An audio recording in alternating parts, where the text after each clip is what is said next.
always fallen at the last hurdle. They've even started to gather the nickname of Land Dodgers just because when it got towards that final step, they always seem to fall flat. Can they now kind of give up the curse a little bit here? I suppose that is the big question, really. We obviously got to catch them a couple of days ago. They looked good. Not great, right? I think is the thing. So we're looking for another level from them. But yesterday, of course, we caught the MongolZ up against New Happy. We do have a little recap of that game if you did miss it. Some great moments. It was a fantastic game, particularly from the Mongols. You know, New Happy was certainly present, but couldn't really get control of the games. And you can see here sort of the individuals of the Mongols having some really great spots, to be fair. And I think that was big difference for me. New Happy just weren't quite as warm, let's say, when it came to clutch moments, when it came to the hero moments. You know, there just wasn't as much to them, let's say. Yeah, exactly. I think as well, you know, considering that was a rematch from that opening game, coming in towards the playoffs bracket, when you look at the differences between the two, you know, first time out, New Happy looked like a really good side, took it 3 maps, and we're actually able to flex the map pool quite a bit. You know, Inferno was pretty poor in the initial outing where they lost 13-2, but then they were able to really, you know, dominate on towards an Ancient. That was a 13-5, and then in towards at the Cider as well, also put some serious numbers up.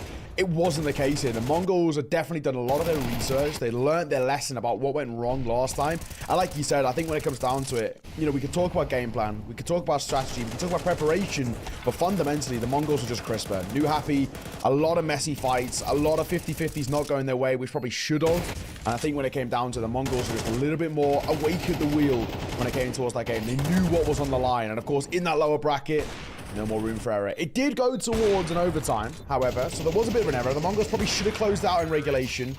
All that matters is that they did close out 2-0 in the end. So in the rematch, they were able to make that one a clean affair. Of course, as you can see in the upper bracket round 1, it was New Happy who took it 2-1 if you're new here to the playoffs. But here's where we find ourselves. 2 more games left to play. Today, a lower bracket final of LVGCSGO versus the Mongols. Now, this is a bit of a Titan matchup for those who are just joining us and maybe aren't too familiar with the Asian Counter-Strike scene. It's pretty top-heavy at the moment, and 2 of those big names are LVGCSGO and the Mongols. The Mongols, previously known as IHC, of course, if you are a follower and enjoyer of Counter-Strike, you would have seen them within Katowice, Pro League, all of the rest. They've been around in those S-tier gigs, basically the Asian representative throughout this year because Tyloo were going through big roster changes. Tyloo, of course, known as X-Cyclone here. And LVGCSGO were themselves just not putting up the performances that we want out of them. So the Mongols have been that big name, but they find themselves with elimination on the line here as well as, of course, that potential Pro League spot. Yeah, and definitely a threat during the regular season, right? ATOX are a team there that you might have caught in the bracket a little bit, actually going 0-2 in the playoffs. But if you were watching the regular season, if you've managed to keep up over on Wikipedia, you'd be able to find it. They played really, really well, and they're another Mongolian team, so we were maybe expecting them to look good in the playoffs. Couldn't keep it up. Mongols, meanwhile, a bit more of a squeeze into the playoffs, let's say. It wasn't super close, but, you know, you got teams like LVGCSGO went 10-1, for example, right? 9-2 for Tyloo now. Mongols weren't towards that top end, and they managed to still look good during the playoffs, right? A slower start for them, but since they've been knocked down into the lower bracket, they have looked pretty good. Agreed. A couple of 2-0s in a row. Some decent maps for them. You talk about flexing the map pool. I think that's certainly something that they have done a little bit. Ancient seems to be quite good at the moment. But, you know, their Inferno has had a really, really good run as well. So, you know, they have some decent maps to work. It will be a really interesting kind of one, right? We've seen Blitz look very, very good individually as well, which I think is fantastic. So they have an awful lot available to them on that Mongol side of things, and I think that there's an awful lot that they can bring into this matchup here. LVGCSGO, though, they just hit into this next kind of level of that structure that we talk about, right? Some of the teams within Asia do lack. You know, yesterday's game especially was maybe an example of that. Really quick game, not in terms of it, oh yeah, it was a 2-up, but in terms of the rounds themselves. You know, like just how fast they were taking fights and how aggressive they were playing, particularly on that T side. I do feel that the LVGCSGO X-Cyclone Tyloo, you know, game was much more thought out, much more kind of the regular top level Counter-Strike almost, not as puggy. So we'll see here. I think Linvision will look to bring that again, and the Mongols might be able to, catch them off with some faster rounds and things like that. But ultimately, Linvision just have that extra layer of team play that can be quite difficult to find. I think the Mongols at one point had a bit of that.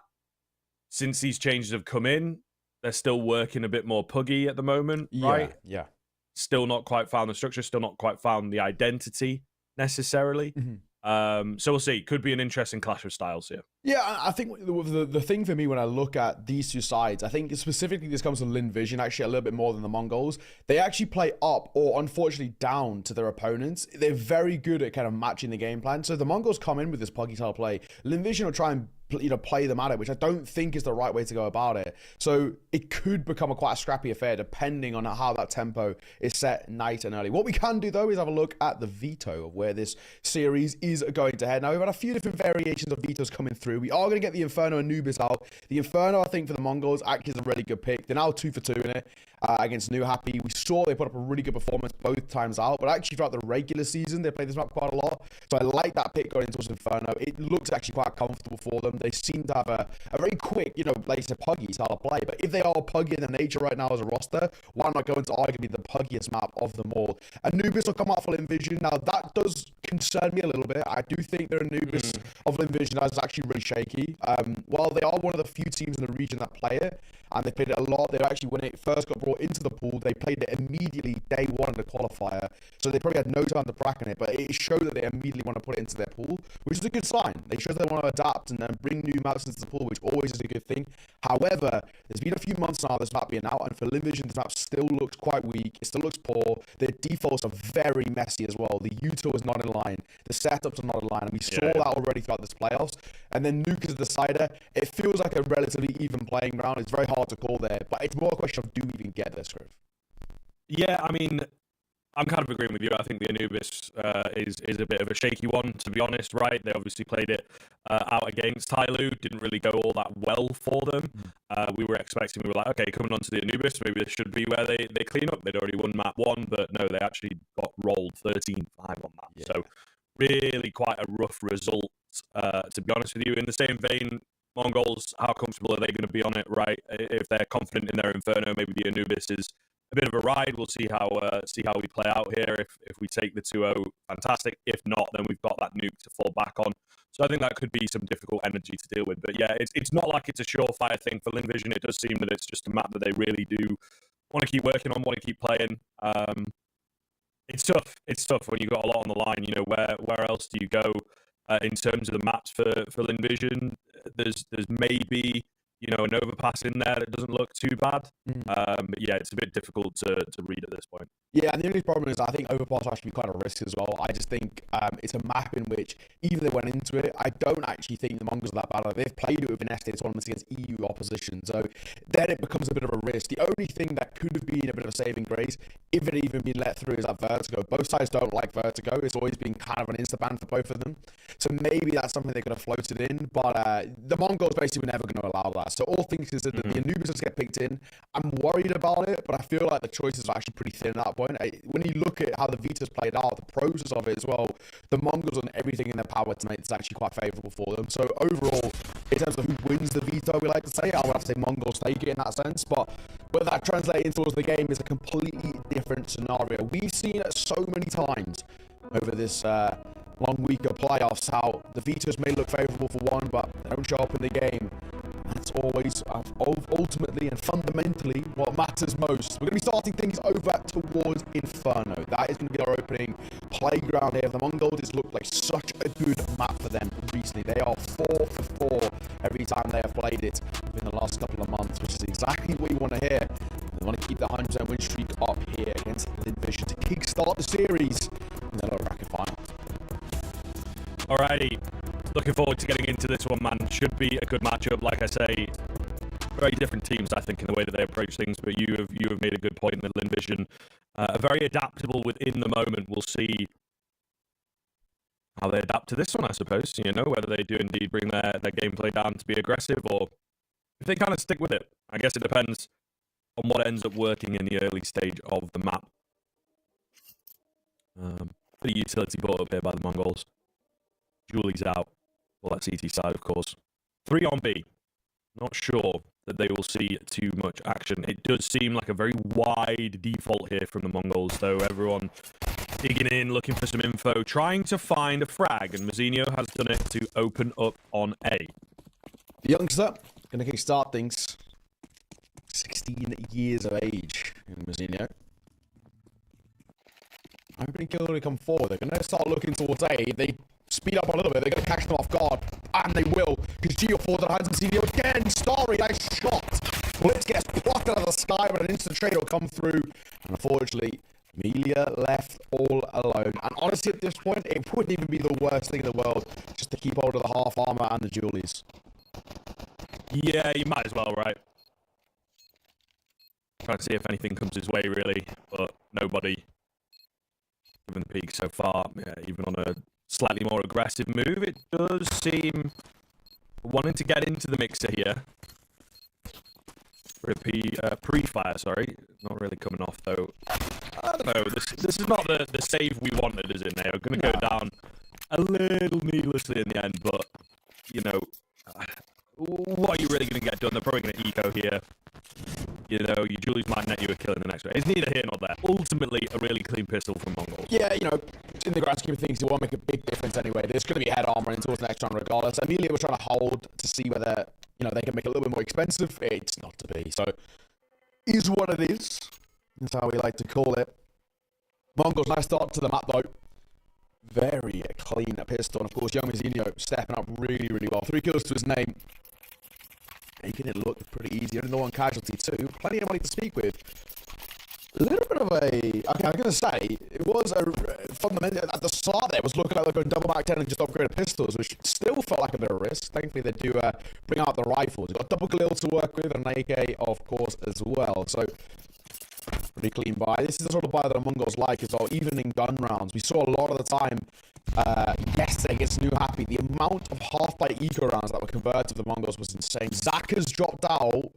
Okay, so we're going to get a round reset here. We've had this debate. We've had this argument once before already in playoffs. Thankfully, there's no damage being taken. So we're all good. We're going to get a round reset here. Zaka seems to have DC'd, but we can kind of bring things back and contextualize this game a little bit. Looking yesterday, of course, against New Happy, Ancient went the way, of course, of the Mongols. It was a weird map.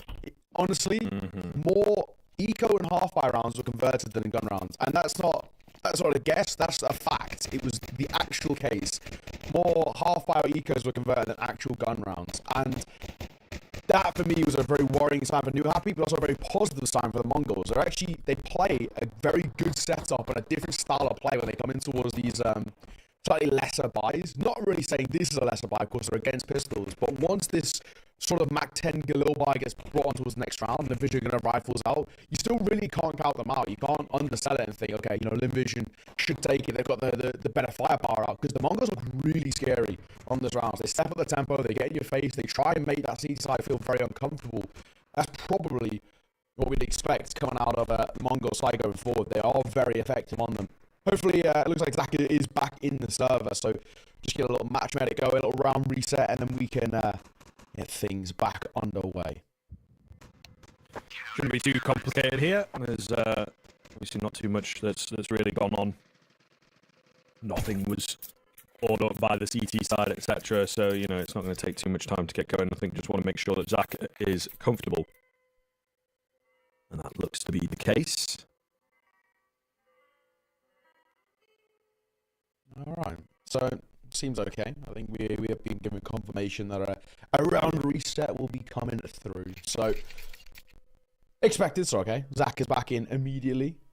A crash here or two, as long as, you know, just the odd one at the start of the day, it's fine. It's okay. But let's just not make it consistent, shall we, lads? But no, overall, we've had a pretty smooth sail throughout most of the playoffs. Very few technical issues, and when we've had even the last one the other day here on Inferno, it was a good laugh. Good little debate. Yeah, it was pretty good. I enjoyed that a lot, you know. I enjoyed that a lot. It's a good also, I'm enjoying this, by the way. They've all bought AWPs. Oh, man. Oh, yeah, of course, Funny because guys. they just got all the money for that. So... That's going to be reset anyway. Why not? Why not? Who needs armor? All got the same skin? What's going on here? I know, and the fact that they all got the same skin, and it's an Asimov. Ugh. Awful skin. Whoa. I hate Asimovs. Hate it. Whoa. Hate Wait a minute. Asimovs. Wait a minute. Hate them. They're so ugly. That is so out of pocket, man. That is unbelievable. So ugly, Asimovs. It's one of the most legendary skin lines in the game. What are you talking about? Yeah, they're all good. Doo-doo. The AK, no, the AK is awful. I don't hate the AWP that much. Oh, the AK is horrendous. I'll not have that. Especially, the AK's fine. Especially it's not great. With how many, it looks the best on the AWP for sure. With how many good AK skins there is. Like how much is an Asimov? Like an AK Asimov? It's gonna be like what, like maybe 50 quid? Yeah. Okay, let me look. AK Asimov, Faknu. Wow. Okay, no. Okay, Faknu's 200 quid. 200 quid. Faknu's a bit crazy though. You don't need it. Yeah. You don't need a factory new. Okay. You need it like field tested and it's fine. Okay, even Minware is 44 quid. For like 5 quid more, you can get a Bloodsport Faknu, which is just way better. You know what I mean? Like that's why I'm looking at this. Just I'd maybe agree with you on that, but like I can't have you blasphemy. It's like a legendary thing, man. Overrated. And one of I will say one of the best skins in the game is the Asimov Black Scope, like the AWP. Yes. Okay. The battle scar one. If you get like a really good one where the body is nice and clean, but the scope is like black color. It's that I agree with. You got to. There's very few of them. They're very expensive. But I absolutely agree. They're very good. That was crazy. That was really that really took me back. A lot of control to not get angry. Oh my goodness! Oh no! What has happened? Oh my lord! That is a great flash from Starry, by the way, blinding like all of them. They have discovered, it's a big stack. Let's get this bomb down on B. That is indeed the smart move. And funnily enough, the Mongols with their buy were in the mood for a bit of a rush. So they've only retrieved 2 MAC-10s and a Galil. Obviously, the aim punch will become a factor here. The AKs are a big deal because you've got that one tap. If you get the angle, you can find the frags. Techno peeks out, finds 2, sets up a 3rd. Oh my goodness, 4K. In for Techno, the Molotov making all the difference. Sensu now surely is in a good enough position to get this one. Tap onto the bomb, playing it patiently.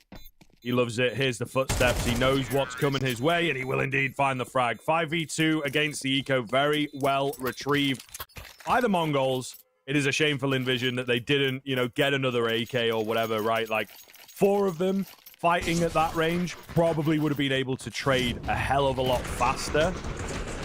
It does make a difference that they only had a couple MAC-10s in the mix. Yeah, I mean, no matter which way you take it, it's a win in the kind of the books of Linvision. They've absolutely decimated that economy over towards the Mongols. They've put them in kind of a really weird case where it's no longer a bonus buy like to talk of here. This is a full buy coming through, and all things considered, Linvision, while they didn't win out the round, they can take a lot of positives away from it. A 2-0 start, but a shaky one at that. Linvision into a full buy of their own. It's a double Galil to work with for the Mongols, so it's not exactly a dream scenario. Sensu, he's now a bit of a known quantity. That first Oranges player would have heard him fail that half-wall jump, so I know there's a couple of players up here, and Amelia spotted one as well. Yeah, decent rotation of utility. Slow them down for now. But the Mongols are happy enough to back off at this point. Techno looking for a bit of a lurk play. Oh, dink for dink.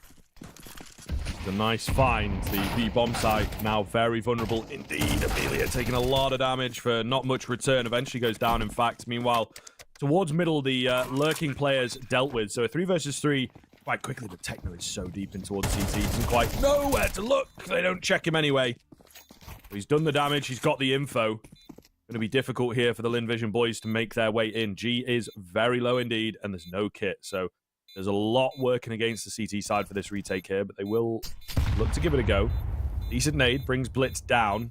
Oh. But no one peeking. No one giving them the chance. They will move to save. Yeah. They are calling it. I think I can kind of understand it as well, because just because of that time being so far ticked, and also, most importantly, they didn't have a kit. So they did have to just call for it, unfortunately. And the Mongols, another scare, slightly avoided. will be a 3-0 start, all things considered. So that's all that we care about right now. Close, but no cigar. Envision, I think they're going to have some level of a force buy around here just because of those 2-save weapons. They can drop over a couple more. So G and Starry can drop over M4s, and then just somebody will be on the likes of a farmhouse. They could force in here, no problems.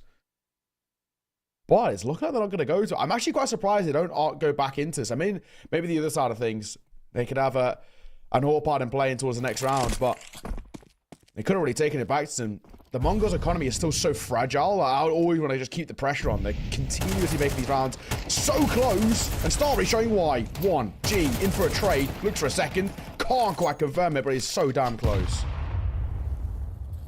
Absolutely wild move from Linvision to kick this round off, but we are definitely here for it. Taking so many fights, so much aggression. Mazzinho out towards long. Oh no, catches him having a conversation outside the library. Oh, discussing goodness. the new Trading wine on offer. utility. Yeah. Oh god, that is very awkward indeed. Still on though, still on. Maybe for just a second. Big find from Sensu. You know, if Saka had looked down second middle, could have been a different story. Just wasn't expecting him there. Not that you would at this point, right? You got a player in towards the site itself. It's like, why is the other guy so far away from the action? But just leaves Westmelon. Might just grab this AK and save. Ooh, not a bad move. Crept in. That was nearly very clean, but wasn't aware of the graveyard guy. That's pretty close. That was actually pretty close. If you had just caught a bit of time in there, it would have been very, very messy. Yeah, I'm not too sure what was happening over towards Library. Mother's meeting going on there. Discussing the new changes to the town. Library turned into wine cellar, but yeah.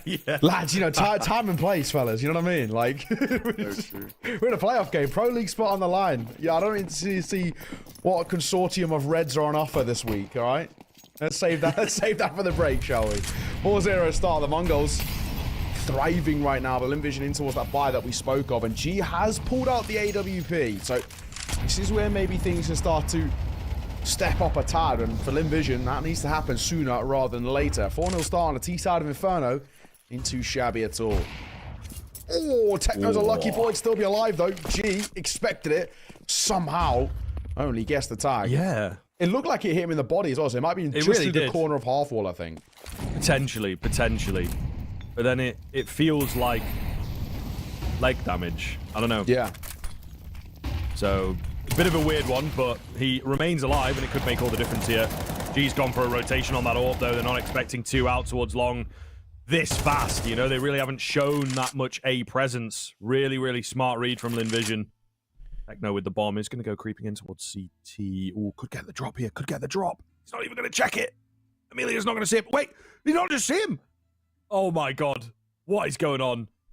This is so wild. I mean, he's still in behind, and they have no idea. Oh, my God. But that is unreal. And Starry is just aware enough, you know, got that sight line in his vision, not enough HP for Techno to find the kill. Ah, bro, if only he'd killed the CT guy and gone B, we'd have a very different round, but that is not how it's panned out here. Mazzinho should be dealt with swiftly.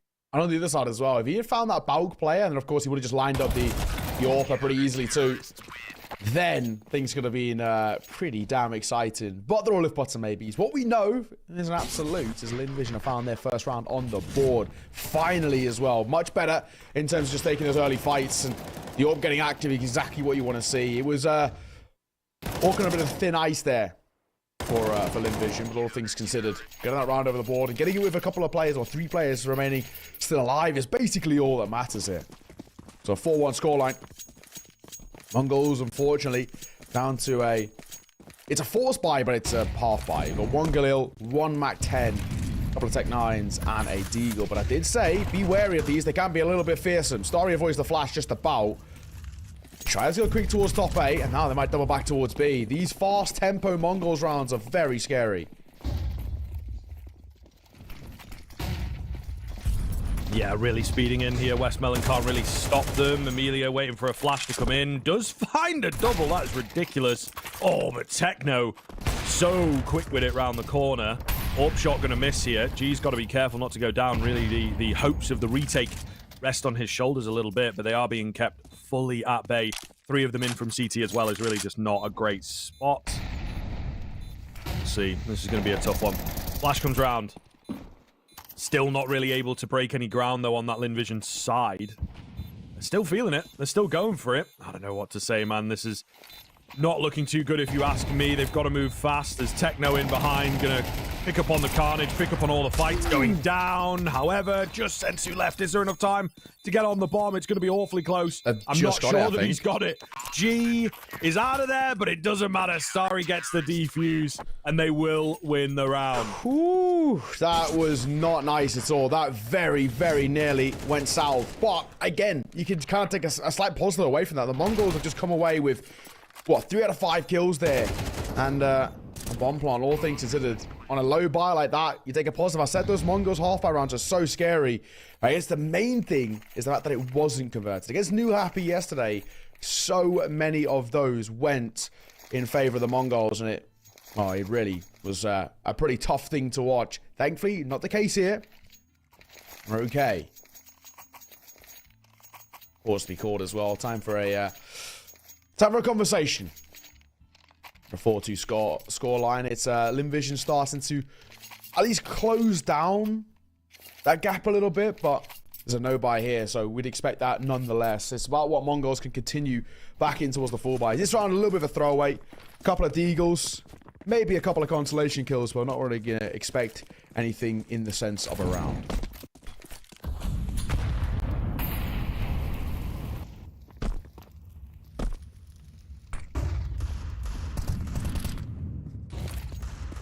Up from Zaka to open this one. Looking good against the Deagles then. Crazy force buy wins here. Yeet.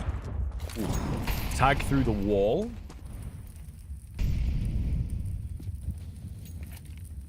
Should be all good from here, I think. Mongols, now the mission is like just trying to find one headshot. The round itself, just not going to happen. To be honest, 2 in towards long, well, maybe even 3 in towards long, technically speaking. There goes Mazzinho. West Melon round for the double kill. Will indeed get it done, and there was a trade on short there. So, all good. Getting that third. Using the 1 player isn't the end of the world. Here we are back into another rifle buy, though. Mongols, their lead is severely under threat here. I do need to be a little careful. It's starting to look shaky, to say the least.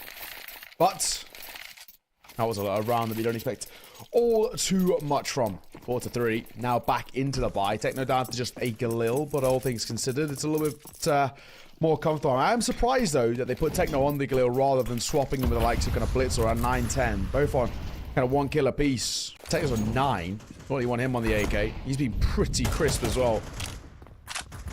Well, maybe you got to use those AKs to prop up the players who are a little bit quieter so far. Sen's taking a lot of damage with that smoke.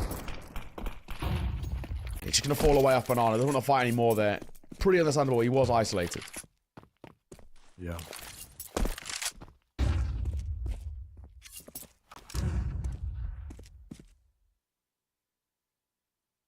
Quiet, though, all of a sudden. After, you know, so much early aggression attempted, it really has slowed back down. Minute left on the clock, thereabouts.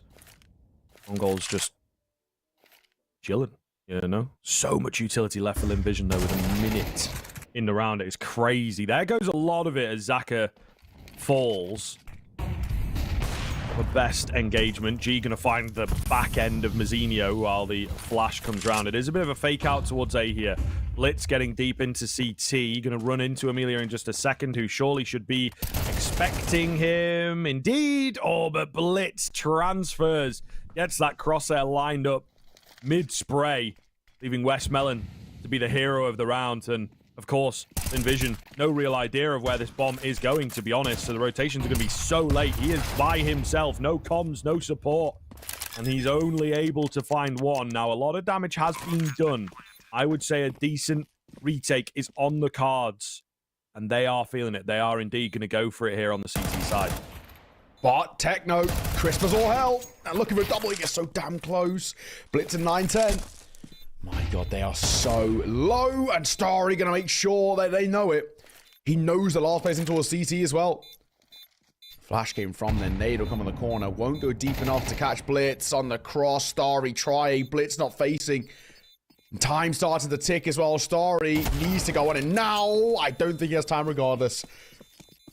Whew. So he gets the kills, but the round's going to go in favor of the Mongols.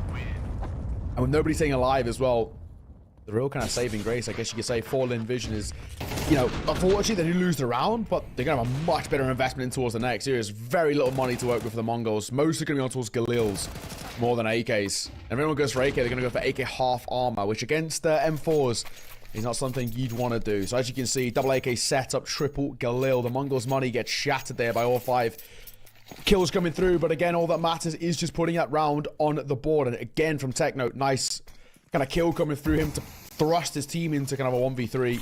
He needed to find at least one there. If he put 9-10 and Blitz into a 2v2 retake with both of them on like 5 points of HP, there's no chance. Right? Thankfully, it's okay. Zaka, good off angle here. So when you push up a second mid, you don't see his head. You don't see anything until you come around the corner. But at this point, you wouldn't be checking here anyway. It's not an angle that basically gets held for. And it's pretty good. It's normally a bit of a one and done in all fairness. Up. Off the shoulder, miss shots.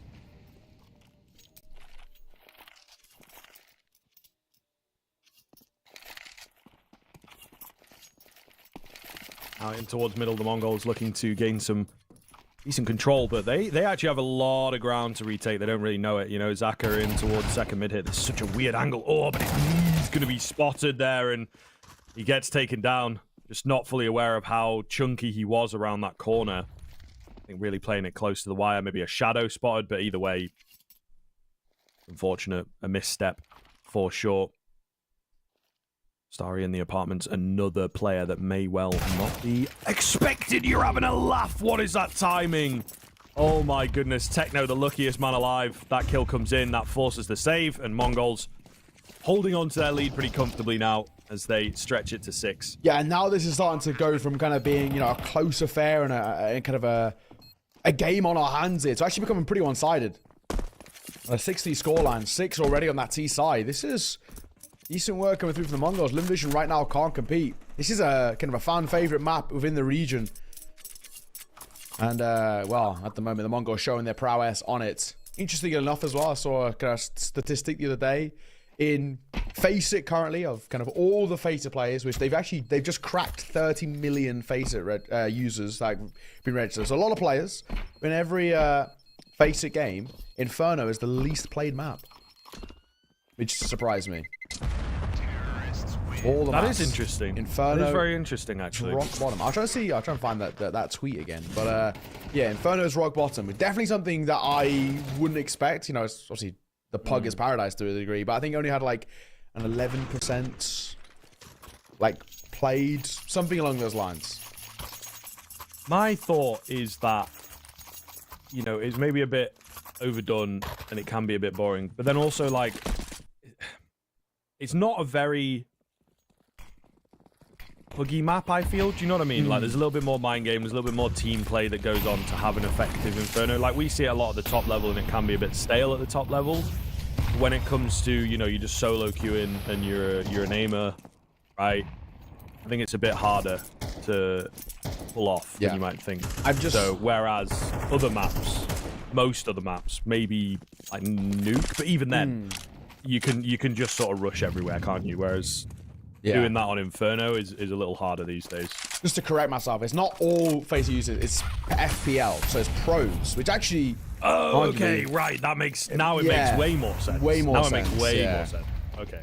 Flash in the corner. So, like, I'm sick of this goddamn map. Yeah, and I feel them. Oh, Westman, I thought he spotted the head, but he didn't. Techno will find him above that smoke. Speaking of, another one will come through as well. There's a huge gap in it. Ameli's in a lot of trouble. There's no chance to get away with anything here. Nate comes in towards Paul. Won't even break the smoke as well. G can take a pop shot, but this has got to be a safe call very early. And actually, Zach is lucky that Senzu actually pulls off the angle there. It looked like if Senzu just held down the fight, Zaka was going to fall. If 3 remain alive, Vision can reinvest in. If only 2 remain alive, it's a different story. But they are going to go for a hunt. Look at this already. You got Mzinho and Techno running for fights. And 9-10 going to join the pack as well. They're going to go and launch their way over towards the A side. Make sure that nothing is saved over. And if they do, that's going to put a lot of pressure back on towards that CT economy. Yes, they can buy, but long term, I don't know how well, because Techno is so crisp. Molotov going to come through, flash in the corner as well on site. MP 9 for 1. This is a desperate push to stay alive. And 9-10's got other ideas. So well played. There's no, but the feet didn't even realize. Thankfully, Sensu does. And he will pick it up. Mongols find 7.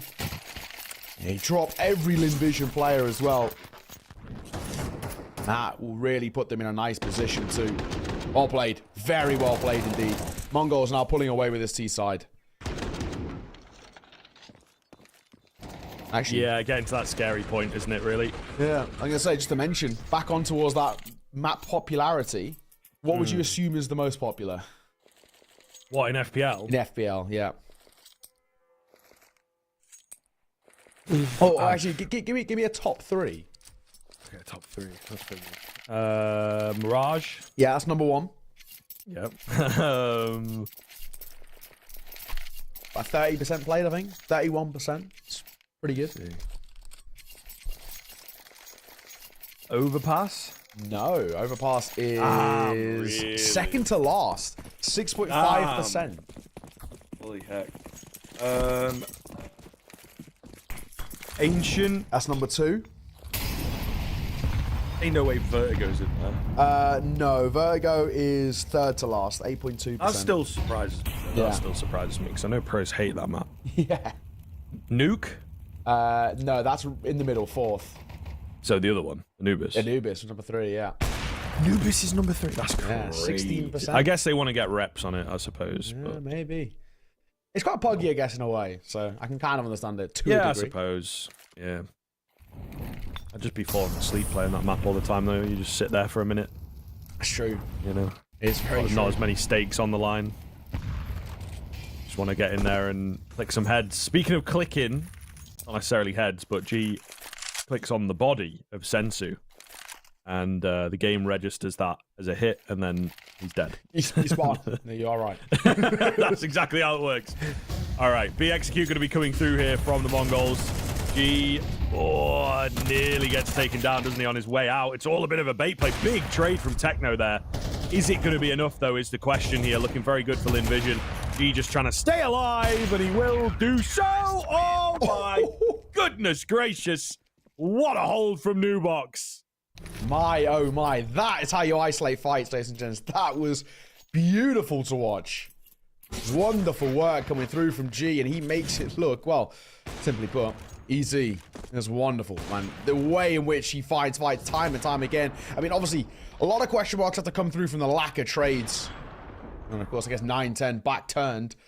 It was a less than adequate T-side round there. Heading in towards the final round of the half as well. 7-4 scoreline. Mongols with that 3-round buffer. They'd love to make it an 8-4 half. 7-5, however, then puts a little bit of pressure on them. All it would take was Linvision and a pistol round, and it's game right back on. So I think they themselves know, I guess, maybe how shaky things could be. We did have a little tech pause, but we have been informed it's only a brief one. So don't worry, sit tight. It should be fine and okay in just a second. But yeah, all things considered, I think right now, it's been a bit of a recovery coming through from what we've seen out of the Linvision side. It's still not exactly been a comfortable half by any means, but at this point, they'll kind of take anything. True, very true. Yeah. We have said in the past, it does feel like, you know, the 7-5 is kind of what you want to be aiming for, but an 8-4 is workable. It just doesn't feel that great. I think there is still a bit of layover, let's say, from Go, where being below 5 isn't the best feeling in the world. Yeah. I think that is going to be the case for a long, long time before teams get super comfortable. 9-10 going to open up onto West Melanie, was melting anyway, so not quite sure what the game plan was. Smoke comes in, it's a bit late. Starry, though, what are you doing here, my guy? Oh, and the comms are a bit shaky. He nearly comes away with 2. It's actually Zaka that's finding the kills there from the mid-room, somehow still alive. Oh my god, this is crazy right now. Nice bait out from Mazzinio. Brings it down to just 1 on A for now. 10 out towards long quite quick. Surely goes down here. Yes, he does. Just going to be on Mazzinho. I mean, he's got more HP than these boys combined. So maybe a chance for him. One bullet on each. Going to be easy, though. He's moving across towards B. So, in they come. He's going to get a bit of a freebie of a plant. Full real questions about that post plant now. Deep smoke going to come through. I like that call. That gives him a lot of breathing room. Can play out through church. Can play basically anywhere on site as well. And the main thing about this is that kind of allows for Mazzinho to try and isolate fights. He is going to look towards Banana, and that's where both are coming from. So this is where this fight becomes very awkward. They are both low. Being held here on the swing. Lines them up. 1 bullet, 2 kills. A bew. Mazzinho will close it 8-4. Great half for the Mongols. Can they carry it on after the break?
Welcome back in, folks. We are here into the second half. Mongols with a pretty hefty lead.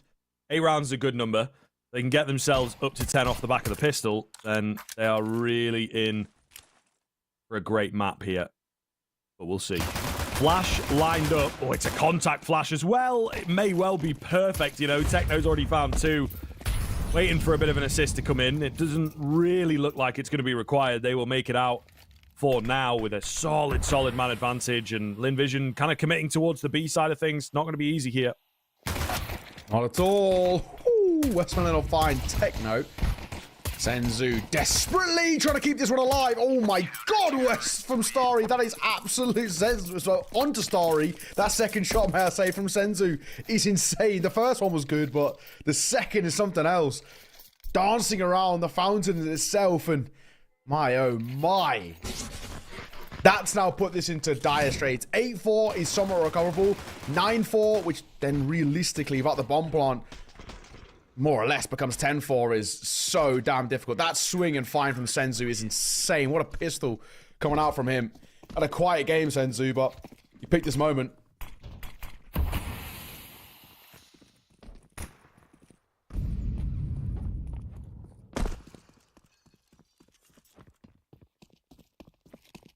Just the one flash here for Westmelon. Gonna try and burst out somewhere and pick off a kill. If they could get a bomb plant, that would be great. But one would think not too likely. 9-10 is a serial second round ecoer, by the way. Not many players go for this. It can be quite risky. Especially if they force up, you know, you put yourself on a even playing field. But if it works, you get your AWP early. But he's indeed done this a couple times. Techno in behind. Easy cleanup.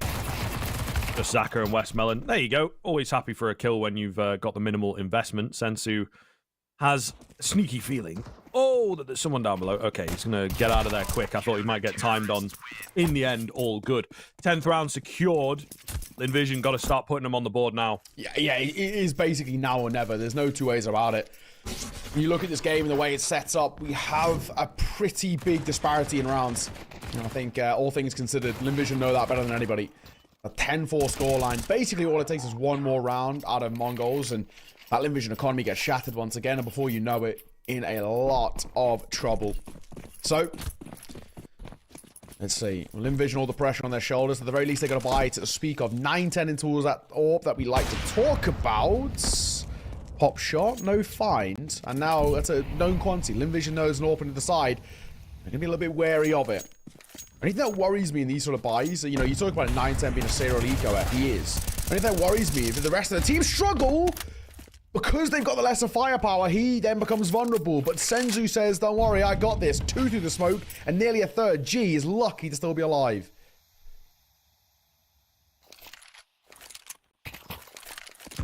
It's not looking good, man. Not looking good at all. They're going to rotate back around and try and give the A-bomb site a go, but there just doesn't appear to be any openings available for Linvision. Flash going to come round. Yes, it gets them the brackets control. Kind of gives their position away, though, doesn't it? You can see the rotation now fully coming in and committed. Only leaving one over on the B-bomb site as well. MongolZ are ready. MongolZ are very ready, and Linvision stuck for ideas, hoping that a peak comes their way, but I don't think the CT side are really going to move off their defensive positions. I think you're right. I don't really need to. Let's say he spots anything here, more or less. He doesn't have to fight. He can let the brackets player do a lot of the dirty work, which is lining up 2, but only gets 1. Senzu, nearly an opportunity for another double. Thankfully, Blitz will bail him out. That should be the round. 1v3 and G is so low. Blitz, hello. What are you doing? On the corner there. Nearly looking a little uncomfortable. We'll get round. G's got an AK to work with, but 15 seconds. Saving would be the only thing he could do. And 9-10 at range will pick him off for the AWP. That's going to be 11. And that, again, reaffirms the idea of what we were talking about. A dominant first map here from the MongolZ. Their 12 should come through no real bother because, unfortunately, Linvision just do not have the funds to speak of. It all started so well here for Senzu. 2.5 kills, more or less. And we nearly lined up another 2 as well. Really great round from him. He's walking away with, like, about 400 damage in that round. It's pretty nuts. Let's see, though, for Linvision. Tech 9s, they can be scary occasionally, and they're going to go try and go quick. Ooh, the collat does land. It doesn't come up in the kill feed, but 1 bullet, nearly 2 kills, and so much damage, of course. Senzu will go down. Kind of a wild peak there, my guy. You know, getting his USP out, just wanting all those eco frags, I suppose. He's having a decent game. Not quite as good as Techno, but still feeling good. Zaka remains alone. He's picked up an M4.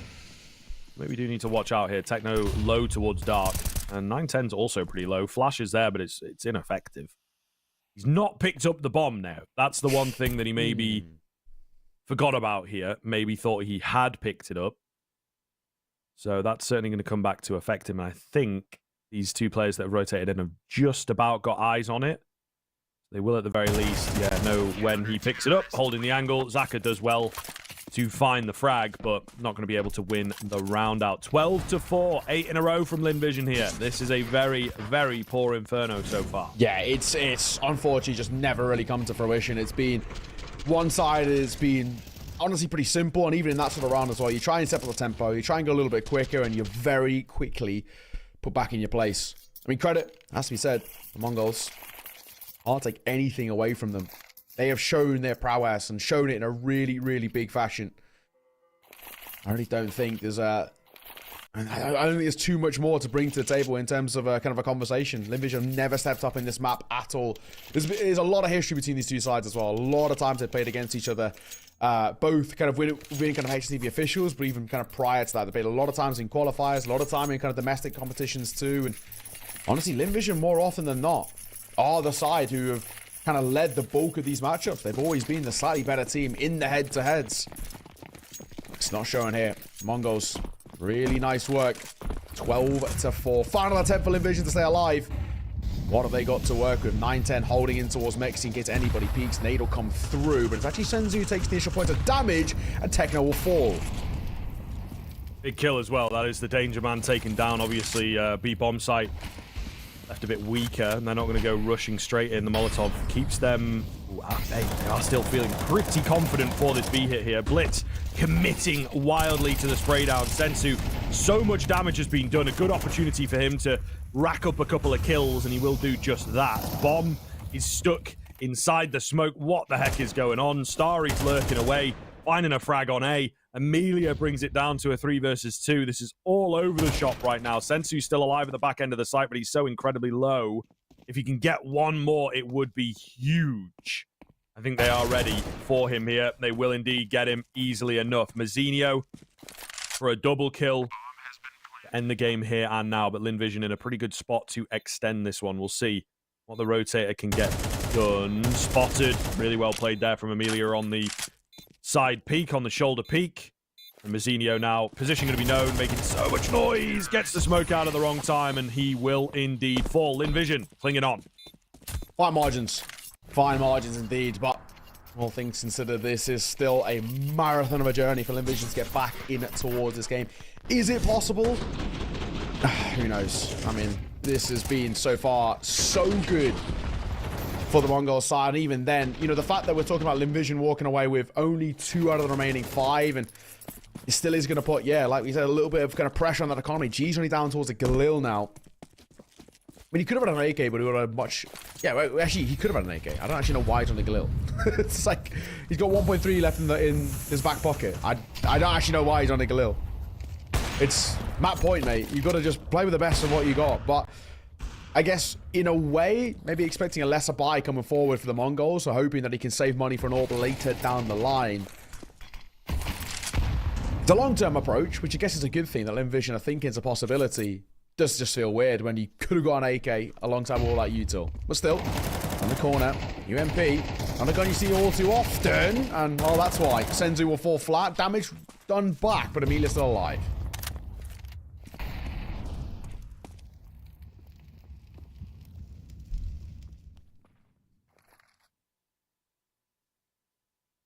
Creeping up banana here, LVGCSG.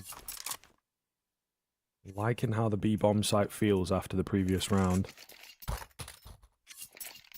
Oh, alright. Trading guns. Amelia on the Galil, unlucky. Utility out as well. It looks like they will go for this B hit. 35 seconds to get it pulled off. They've obviously got an AWP to get through. A responsive smoke immediately from Techno there. They're going to go through it. They're going to nade it. They're going to give it a look. 9-10 for 1. Techno flashed off its blitz through the smoke. He's done so much damage. Oh, Techno should be able to capitalize here. They're not even expecting him, right? Thinking that it is only 2 on this B bomb site. But no, a gamble rotate from the Mongols has really paid off. Techno just going to give them the space as well, looking to stay alive. Smoke goes down, drops that bomb, almost in for the second. Surely it has been set up for Mazzinho. 5 seconds, bomb plant coming in. Mazzinho trying to just commit round the corner. It's so awkward. He doesn't know where to go, where to look, but he's still going to find the headshot nonetheless. And the Mongols have done it in swift fashion here. 13-5. The Inferno continues to look good. Yeah, really, really dominant stuff coming through. Linvision just barely scratching the surface in that game, and that's exactly what we wanted to see coming out of them. Very simple, very effective. People stepping up in big ways. Techno having an amazing game as well. 24 kills to his name is what you want to see. Your big fragger stepping up in a big way, and, well, putting Linvision to rest pretty easily. I mean, of course, they're kind of head-to-head in a way in towards the matchup. It's him versus Starry, and he made it look so easy. Starry, they kind of the impact rifler over towards Linvision. He's the man who you kind of look towards to hopefully try and, prop them up. But while he had an okay game, it was nowhere near any kind of 13 to his name. So, I mean, overall, that's a very, very positive start. The Mongols, from what we've seen throughout this playoffs, they haven't looked themselves. They looked a little bit shaky, a little bit kind of uncomfortable in some of the matchups they've had. But getting out of the gate strong like this, Script, they set themselves up really well. Yeah, like I say, the Inferno has been a consistent thing, right? It's looked pretty good. Yesterday's was a bit closer, but they've had like 13-3, 13-5 in some of their games, So really quite one-sided. They were confident on it. They came in knowing their game plan. And obviously that second half in particular was really, really good. So we'll see now moving forward. We've obviously got the Anubis coming up next. It's a map that's been kind of hit or miss for Linvision. They play it a lot, maybe to not as much success as they would like. So we're unsure. We're unsure of how it's going to pan out here. But all the same, very interested. And hopefully we are going to get the 3-map affair. Because, of course, there's that Pro League spot on the line. Linvision, we need them to deliver a little bit more on Anubis. We're going to take a break first, and then we'll be back with map 2.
Nothing but the fading light.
Welcome back, ladies and gentlemen. Hope you enjoyed the playoff special opener.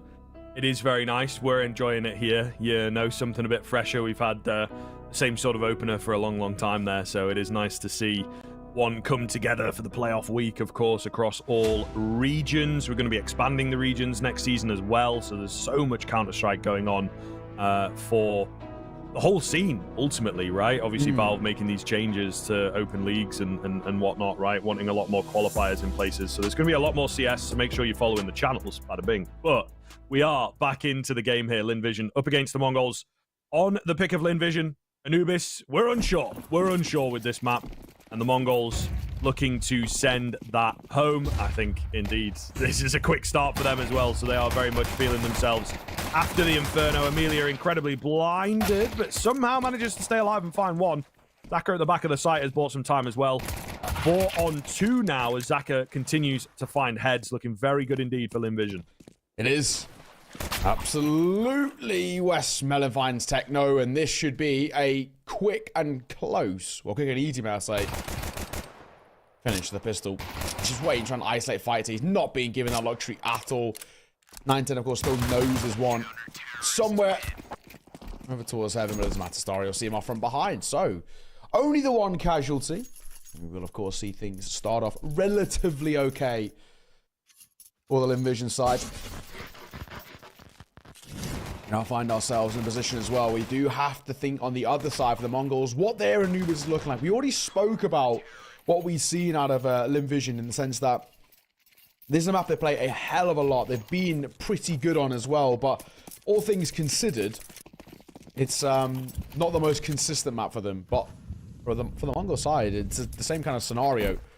What is their consistency looking like on this map at all? Can they bring over the successes of Inferno onto it too?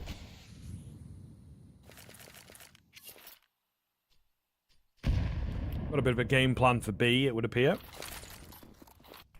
Utility raining in over the top, going to get the bodies in there. Starry will be the first to chime in. It's a really scary defense, right? So many strong weapons to get through at the end of the day. One plank going to come around. At least there is that. Return on the investment for the Mongols, and get a bit weirder from here on in, to be honest with you. G gets the upgrade onto the M4. No kit available is one of the big things. Massive frag there from Sensu to drop Amelia. That is the side pressure gone. G fails to smoke round the curvy wall. Oh, it's not looking too great here. They're not super comfortable at the moment on this retake, and it has fallen apart, man. They only find the one initial frag, but the retake itself, so weak. And again, another showing what it looks like of the Mongols on these half-buys, man. They are so scary on them. They step up the tempo, they take the fight. I'm loving that kind of 1-2 setup over towards Pillar as well. The low player is the one taking first contact and swinging AD and left and right. It's the full HP player who isn't showing any presence because they're the insurance policy. Nicely done. And immediately after losing that, Vision going to go in towards attack pause. I don't blame them. That is a brutal one to be losing. That is the one kind of, that sort of round there losing that can massacre the confidence going forward.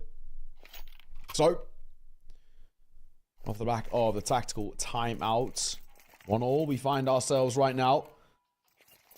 We do have to look at things as well in the other sense of what will Vision do in response. They are going to go for that full buy. Zakarin towards them 4-5-7s is all they can really get around, and of course Starry on that scout. Not actually traditionally the AWP for the team as well, but the Star Rifler is going to try and beat the Star Scouter in this one. For the Mongols, great position to be in though.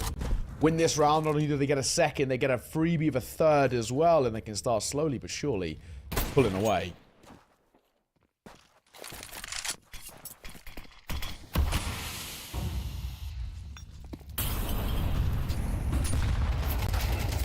Back up. Okay, just going to take one in the noggin as he goes adventuring in towards middle. Unlucky. Not the best of starts. I think the M4 retrieved, so that's all good. But man down is obviously not what they were looking for. A late push towards A main. Oh, it could have been massive. I'm not so sure now, to be honest. Yeah, they were almost caught with nades out, but just a tad too early from the Vision boys. Westmelon alone. Trying to hold the line here, of course. Don't really need to send it into him. Just be a bit careful, right? I think Blitz has realized that with the bomb in hand. There is this flank coming round that should be able to finish the round here. It does indeed. So lead goes the way of Mongols. They're not going to suffer the same fate as Vision. Really great spot to be in, man. Yeah, absolutely. Absolutely. This is good. I think now as well, the Mongols, they can start to really pull away quite quickly. Quite rapidly, they can keep up this pace. I mean, it's still semi-expensive, probably a little bit more expensive than the Mongols would have hoped, but again, all things considered, all that really matters As they got that lead, and it should be extended a little bit further. Unfortunately, just a few of those pistols. LVGCSGO are going to go for a stack towards B. I wonder whether they actually... The MongolZ default in this position. B side has been a bit of a common one for them. Deep nade will come through, though, and that does a lot more damage than probably Techno even realizes. Now they start to push through. I think he'll realize he does backing over a little support. They don't need to face, though. This does feel a little risky. The USPSs can tap away. So can Techno. He'll find one. Senzu trying to flank. He has been spotted by the Dark player. I'm sure he knows about it. Senzu's only got a USPS now.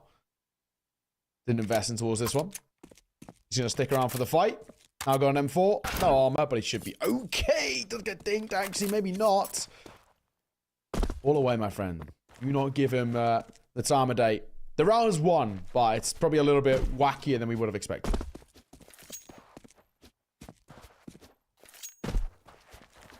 Yeah, definitely a strange one.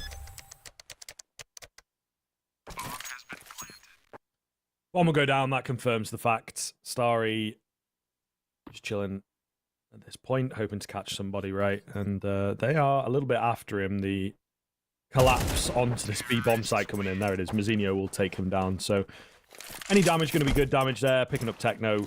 However, Envision very quickly in trouble, it has to be said. Yeah, I mean, you know, when you look at it as well, this is a map in which the T side is definitely the more preferential side. I mean, when it was kind of initially released into, when you look at it on Go, it came in as a T-sided map, but it was one that we knew over time would balance out and become CT-sided as all maps are. But actually with how CS2 is played in the meta right now, it is actually got even worse. It's more T-sided than it once was. And the MongolZ, they can put up a real dominant start here. You can just break the backs of LVGCSG from the get-go. 9-10 in the AWP. Looking to try and find that open here. Like the early space he's been finding. They are setting up for a boost. Techno's got a lot of info to get in. No one towards back plat. Nobody playing up close. This is good. Senzu can now start to play close himself. Westman's actually in a little bit of trouble here. There's a lot of bodies starting to converge in his position. Yeah, a bit weird that he's still alone. You know, you see a lot of teams go for the aggression in towards mid, but they'll generally pull away from it by now. It's paid off for them, though, because MongolZ are also moving really slowly, as they are also unsure of what the heck is going on. So this is a strange round, to say the least. Eventually, they will start to make their move. Westmelon spots the leg of one. Smoke going to come in to keep him at base, so they should get this plant. And they're also a bit confused as to why it is so open. Either way, I'm going to go down. Man advantage in favor of LVGCSG. Got to be able to pull this one off now. Everybody's in such a good spot so very early into this retake. Nade's going round. 9-10 going to eat one. Trying to find a frag here, but the flash is way too good to keep him at bay for now. Techno can't get it done. It's Mazzinho all alone in at dark. Difficult angle to clear, but the smoke comes round. Zaka will take him. LVGCSG pick up 2. Okie dokie. So that round did initially look quite rough. You know, you have kind of Westman playing solo towards the site, and the rotations weren't really too close either. They were playing 2 through mid and 2 on that kind of A rotate. It looked like if the MongolZ got that bomb down early, killed off Westman, they could just play such a deep post plant that, well, essentially nothing would really fall to the wayside. But what ended up happening is LVGCSG pulled off a really nice retake. All things considered, they got an AWP to work with as well, and now we can start to have some level of a conversation as well about what LVGCSG can do on the CT side. I mean, fundamentally, with how, again, we were talking about how T-sided this Anubis is at the moment. If someone could put up a really strong CT side, they set themselves up with good foundations, and you'd hope LVGCSG can do that. Their map pick, a map in which is probably their most played in all officials, even the ones that aren't on HLTV. Getting up close here. Senzu spots Starry. Lot of damage dealt. Oh, he might still be in trouble. The Molotov doesn't actually bank off the corner. What is that peak, Westman? What are you doing? A little wild. A little bit wild. Zaka trying to find some timing off from the bridge, but he misses it, unfortunately. The A bomb site will be the port of call here for the MongolZ. Just slowly creeping in. Nade's going to come over the top. G tries to get a molly down, but, you know, way too late. Not expecting them so quick. Techno is flanked underneath him as well. In for the double. Beautiful spray transfer from Techno. Zaka and Starry will probably just save here, but Yeah, really, really nice contact round there from MongolZ. Whew. Seeing a nice one tap as well. My Zach on the tail end there. Storage what's left. He's got an AK and he's going to try and do everything in his power to keep it alive. He is actually playing the save game well here because he's just dodging that Mazzino is wrapping all the way behind him. However, Mazzino is now starting to shift. And if Starry stays still, he'll spot him in due time. So all comes down to whether Starry can continue maneuvering, playing around. Will Mazzino spot him? He's tucked in towards that cubby close left. He might not check it. He might check it. Hang on. Starry will hear it. Swing on the corner. Starry sees it off. So stays alive. It's a sigh of relief, to say the least. Of course, MongolZ back into the winning ways. I think it all starts there, more or less. I don't really understand what the peak is. Even if you're Westbound as well, if you're going to throw that Molotov coming through, the best protocol, especially because you know that Senzu is taking a lot of that space through water, is just bank it off the corner. Just deny them getting up close. Basically keep Starry alive for as long as possible. But yeah, peeks into the open to drop a Molotov, and at the cost of his life. And, well, subsequently, the round to just an AK in the hands of Starry is all they've got to work with. They're going to do everything to facilitate him finding optimal fights here. And it does look like they kind of want to split in the direction of A.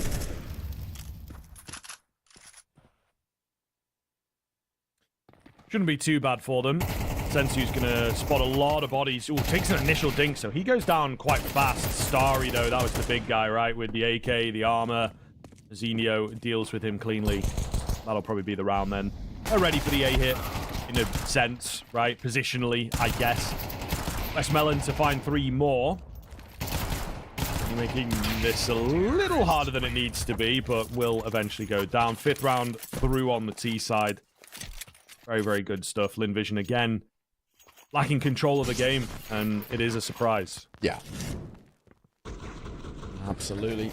Of course, this round we weren't expecting all too much, but it's also on the other side as well. I think when you get to a point like LinVision were there, where it was kind of 2 versus 4, 3 versus 4 scenario, but you know you're on low buy, maybe the priority then becomes like once again trying to keep hold of an AK, which no, they don't.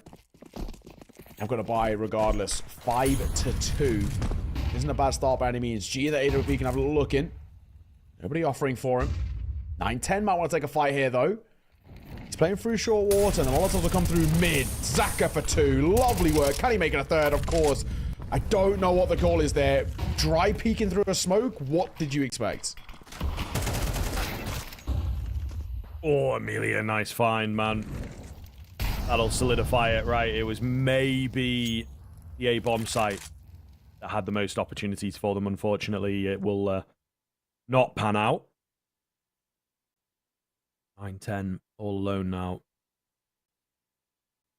Just attempting to save it. They don't necessarily need it money-wise, but yeah, he's not going to make it away anyway. Nice round from LinVision. Really nice round. Very, very clean, of course, and will give them an opportunity to kind of springboard things to even up the score lines. We're about to find out. I'm very, very worried for LinVision if they can't string a few together here. Yeah, I'm also just concerned about what the plan was there for the Mongols. I don't understand that dry peek through a smoke. I don't know what they were ever expecting. That they were ever going to be even given the opportunities to trade. The spacing was pretty poor. That third guy was so far behind the initial 2 that walked through that they couldn't even go for a trade. Yeah, it was a bit of a weird one. Oh, gee, nice shot. 9-10 or 4, and so will Senzu. Lovely double entry. Honestly, immediately that kind of feels like the round might be already locked in for LinVision. Possible. It is possible. We'll see. AWP still in play. Anything is, well, indeed possible for the Mongols. Very curious from here. G. Nice angle. Oh, lands the tag. That should be good enough, right? Starting to hammer this round home. To be honest, Zaka coming around to pick up middle and let the AWP move. I think they are savvy to this fact, trying to nade him off. Just spotted a little leg there. Not sure either way.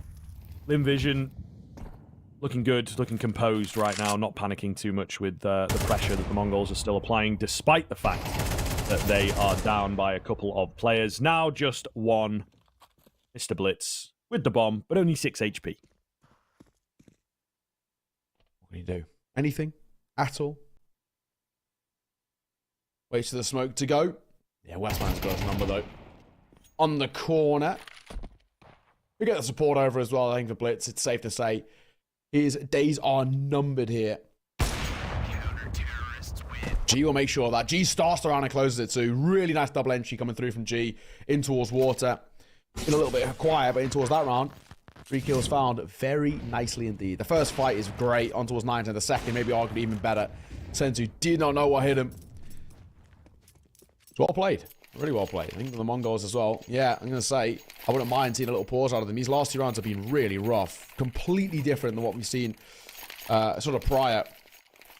Not exactly what we'd expect out of a side who was so dominant map number 1. Of course, that was 13-5 if you're only joining us here. This one, a much more hard-fought showing. But already, even if it is kind of, you know, LVGCSGO starting to find form here, 5 rounds isn't terrible on the T side. I mean, for a map which isn't your own pick, it's not a bad first half from the Mongols. If they can make it kind of a tied, like a 6-6 or anything more, there's some real positives there. But I don't really actually think 5's all that bad just yet. True. Very true. But I think they'd probably want to go a bit deeper. Yeah. We'll see. We'll see. It depends on LVGCSGO and if they can keep this energy up. Obviously, feeling confident. Just a dry swing towards Dark there, towards Canals. Really great stuff. Where do they go now? It is a long road ahead for LVGCSGO in particular. Obviously, a lot of work to be done to keep this one coming and to win the series as well. G with a missed shot. Gap going to close fast, but he stays composed. Starry nets a double kill. Make it 3. Oh, make it 4. What a hold from Starry. That is a lockdown towards the B site. Really nicely done as well. And once further, has just shattered that Mongols economy. No funds for them to work with. They have to go in towards that low buyer pistols, and that will reaffirm the idea that this has been LVGCSGO's half to lock in their favor. The way they're playing right now, they're doing everything right to do exactly that.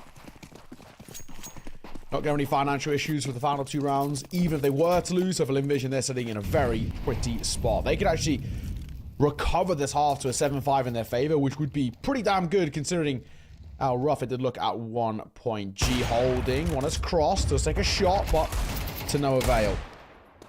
Blitz will answer back onto Zaka, though. Not a bad trade. Yeah, keep the damage up in a round like this, of course. Just got to be careful. I think Anubis is one that hands itself to the Deagles quite nicely, to be honest. A lot of mid to long range fights. A lot of quick peaks, you know, straight lanes, let's say. This could be big. Out through Dark. Techno checking the site, but really had an opportunity to just swing around and find these players in towards B main, completely isolated. Continuing to try and do that. Westmelon left low, but Amelia's here to save the day. Rotation coming round. Senzu does not have the bomb, unfortunately, is kind of the big deal here. Oh, and not able to creep round the corner. Down he will go. 6-5 then. LVGCSGO gaining the lead towards the tail end of the first half. Yeah, final attempt as well for the Mongols to try and recoup a little bit of their losses, tie things up at the turn of the half, but it has been a really nice showing from LVGCSGO. They've started to put their foot down on a dominant display these last few rounds. There hasn't really been a lot of competition. The Mongols may have started up the half well, but the ending has been a little rough. Thankfully, they don't have a buy to speak of. Unfortunately, not the AWP that a 9-10 would hope, and he's been a little bit quiet without it as well. G, on the other hand, has picked up his form. For now. All a little bit slower in the tempo. The Mongols have really been trying to step up the speed a little bit to try and find some favor. It's not always the way to go about it. Slow things down, look for an opening peak. And this is quite smart from LVGCSGO as well. They're not offering up anything. I gotta play it. Force the Mongols to make the first move.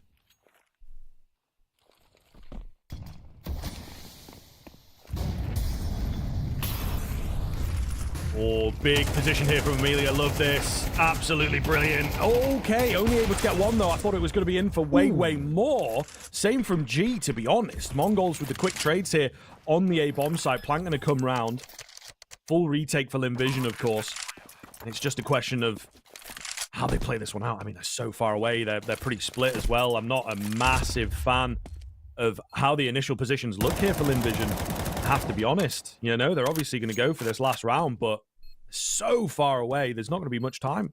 No, you actually are spot on. It's a really rough looking retake. They look so slow in it. Like they have loads of time as well. We're into kind of, what, just shy of 15 seconds now. They got to make a move. Mazzino 9-10 have made theirs. Nice swing. Stario find 1 and Senzu will close it out. 6-6 for all tied square as we head in towards our second half. But before we move there, we've got a break.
Hello, everybody. Welcome back in. 6-6 at the turn of the half, as close as it gets.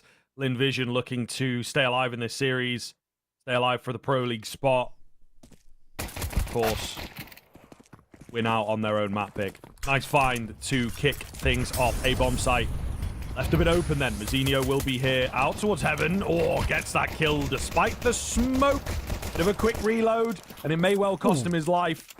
Not looking too good here. Bomb has yet to go down, but they have secured an advantage on the T side. Already. This retake not looking good at all. Senzu can find a couple of crispies. Looking for one. Dancing around. Oh, not in towards mid. And yeah, 9-10 just overrun there. Techno will find one. And now we can actually hold them at bay a little bit here. There's opt off the angle. 2 versus 3. Senzu holding from above. It's not a bad little position, but he doesn't stick it. Zaka will find one, and that should be the round. Should be the operative word. He doesn't have a kit to speak of, though. Still wouldn't have made a difference. Another pistol going the way of Lin Vision. Really nicely done this time as well. I think the way in which they played that as a pack is just the way to go about it. 9-10 gets overrun, coming through that CT rotate, and then everything kind of slots into place there. Mongols sort of struggling to find consistent form by any means on this map so far.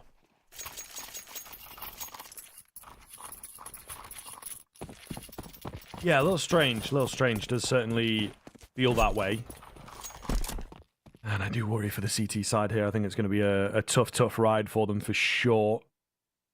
Just on the pistols in this one, stacking over on that B-bomb site may well be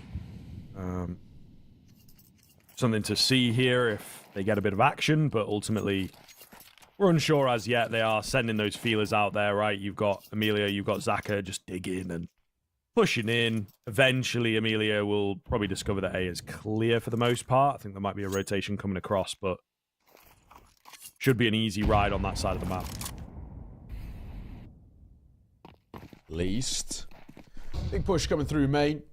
No one's there. So, oh, this poor old Techno is going to rotate over towards A, and he's going to be very quickly in a lot of trouble. I think he knows it as well. He's hoping for the pack to kind of get this support in time. Hey, fair play. They find Westmelon, and a dink on towards Starry. This already isn't terrible, because Techno's found Amelia. Surely not. 9-10 going to find G. This is a full USPS buy. There is no way they're about to convert this. Absolutely wild, man. We'll see. Bomb going to go down. Rounds like this can be salvaged, can be saved by the stronger weaponry. Zaka digging in, finds a big frag. Blitz can't get the trade.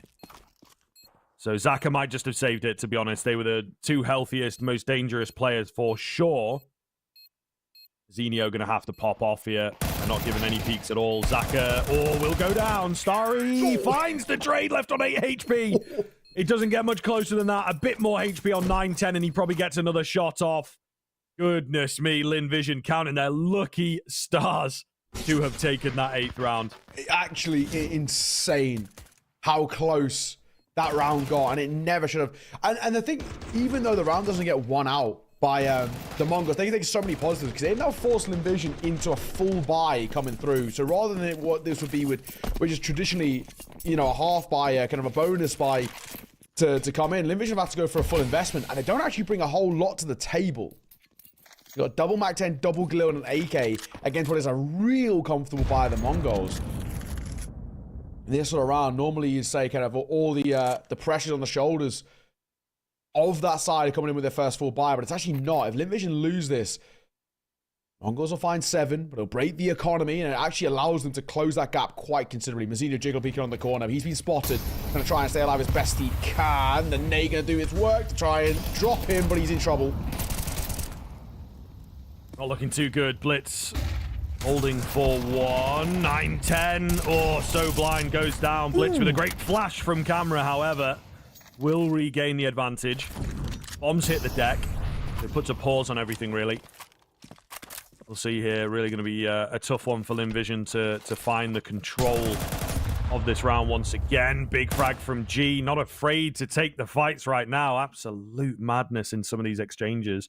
Still has yet to retrieve the bomb, and you can see Techno is about to discover it in a moment. Yeah. Massive. Pretty massive. 35 seconds. That gives them about 30 to get the bomb down. And they've got eyes on. They've got eyes on. Techno knows what's up. He's going to keep giving that a little check. And may well be able to drop them at the opportune moment. Yeah. 2 versus 2. Noise now made on towards the site. They're so cautious of main that Blitz actually starts to get slightly overlooked. She's holding him, and he will get it a second time of asking. Swing in the corner. Gee, what a double. How has he managed to get that second kill? Techno fluffs his lines so poorly. And that was the opportunity for the Mongols as well. Much better firepower. The setup looked quite good as well. And it all slipped apart. I thought Blitz had enough, and he gets his second kill here as well. That one on towards Starry, I was thinking surely at that point it's enough, but they just let it slip away. They get isolated, and G somehow hitting a miraculous second shot there. I think that has steadied the ship a little bit over towards Lin Vision. Blitz is going to buy in. Nobody else really has anything. And unfortunately, as this one goes bit by bit, it is actually looking very good Well, Envision to push us towards map number 3. Indeed, Blitz hanging on with the M4 here, going to be the hero of this round. Mazzinho, 5-7, can't get anything done. Bit of a boost up, nice idea, but unfortunately it results in a double kill for G. Techno coming around with the 5-7, double kill for him. Needed a little bit more help out from his teammates. Sensu then with a world of hurt on his way. Sensu, slow approach in. Oh, this timing is so good. Gonna drop the bomb. Deagle out. Trying to find the head. He's so close. Leaves Amelia on 4 HP. This would be absolutely huge. Would be absolutely huge if he can get it done, and he will. Oh, the Mongols have stolen away such an important round to keep themselves in contention for this map. My God, what a shot on the last one as well. If Mongols wanted any sort of way to stay alive in this game, it was finding that round there. Such a low / kind of weird buy, and it immediately didn't look very good until the 5-7 doubles down, and that's when he opened back up again. Sensu, man, even to opt in towards the Deagle here, nerves of steel, it has to be said. This is so well played from them. A timeout will be called, but really extended a lifeline. They now have some foundations to go off. Money's not good for Limvish. That's, again, another low buy that's put the pressure on. This time it wins it. Last time out, they got 4 out of 5 kills, and Starry saved them. This time, not to be. And, of course, it has taken a knock-on effect towards that economy. Limvision, no buy for them. Mongols, they should get a freebie of an 8th here. Sensu from a masterclass in the round prior to a labored one there.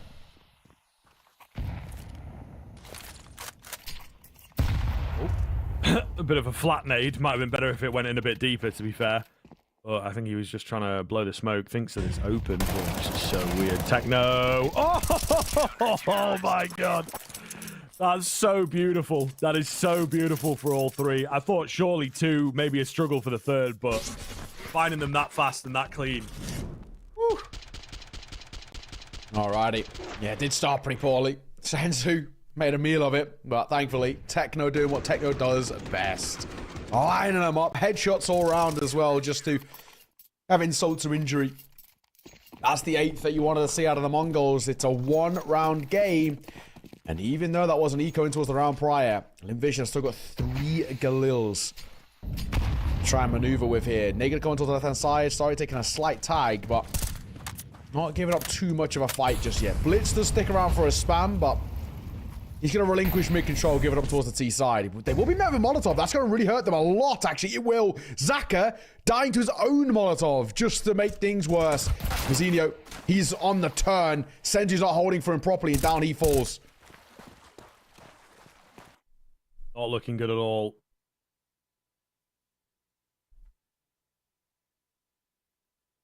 But we'll see. Blitz deep in that CT angle, just ready and waiting for a rotation to come around from somewhere. But what is the game plan? At the moment, nobody knows. Limvision really far back, not close to a bomb site at all. 50 seconds to get something rolling here. Is it indeed going to be the A site? Looks that way. Sensu, oh, this could be such a massive position for him. Spots the barrel, gets the frag. Here's a few more footsteps. Will lose his head quickly, but with only 35 seconds, they should be more than ready for what is to come. Just a question of whether they can land their shots, man. Those things for Blitz. Starry falls. It does put a real awkward position right now. 9-10. He actually can't go over to the right hand side. He actually has to fall. It's either the flames or to the bullets. And he chooses the hot way out. It still is a 1 versus 2 and a doable one at that. Blitz is low.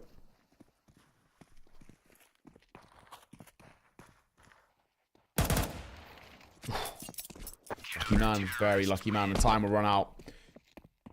So, we're all tied square again. G couldn't get that bomb down around the corner, spraying, hoping for it to be found. Fine margins surviving there, it has to be said, but definitely a little bit scrappier and messier than I think Mongols would have hoped, but I guess all that really matters. We've got a tie game here. This is now absolutely anybody's game, and once again, Limvision don't have the money to work with. The Mongols should hit double digits first. But that in itself is something I didn't expect when we kind of hit that halfway mark. Yeah, no, very true. Very, very true. I thought that the Mongols would really struggle on this CT side, but it does seem to be a bit of a different level at the moment. Again, Techno looking good. It's Blitz on this map who's really woken up. He was actually kind of quiet on Inferno, which is a little bit of a rarity. It's usually him and Techno that are looking towards that top end of the scoreboard. Does seem to be the case here, so I suppose another thing for Linvision to contend with in that sense. Starry a bit more lively on this map, so yeah, individuals are really going to make a difference in these next few rounds.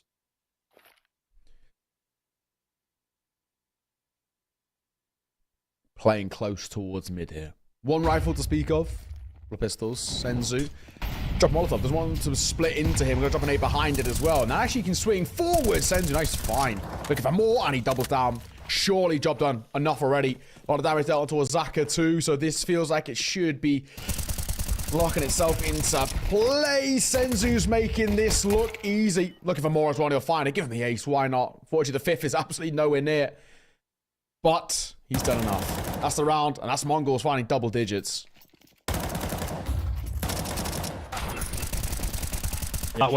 Awkward fight. Amelia can't get anyone. And that will indeed be the double digits. Easily as well. Flawless round. Big, big deal this late on into the game. It means that they can suffer a loss and buy back pretty comfortably. That's obviously something that is really important to a CT side.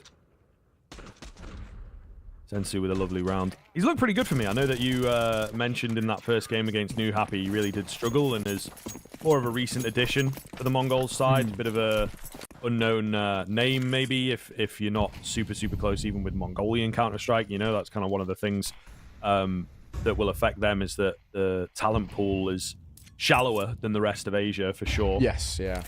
And sometimes the way that Asian players are picked up can be a bit wacky. You know, the Rare Atom famous story is that 2 or 3 of them are out from pugs, you know. Yeah, so, saw him in an FBL. Yeah. So it can be hard to know if you're getting it right. Sort of similar to like the Iberian region in EU. Yes. Oh God, sorry, what's going on here? But yeah, ultimately looking pretty good for my money, I think. Mazzinho also not too bad at all. So I'm liking the look of Mongols. They maybe just need a little more oomph in places. A little more structure needs working on, but so far, so good, I would say as well, though, in this series at the very least, and in the lower bracket as well. A bit of pressure has really done them good. I think because it's been played so puggy so far, it actually is leaning into a lot of the strengths. Techno's still playing anti here. I don't know if he gets cleared, and he wouldn't be spotted. Westmelon, no chance in hell. Sends you a 9-10 on a swing. Was a triple stack. They're going, no one's there. So actually the 2A players now in a bit of trouble.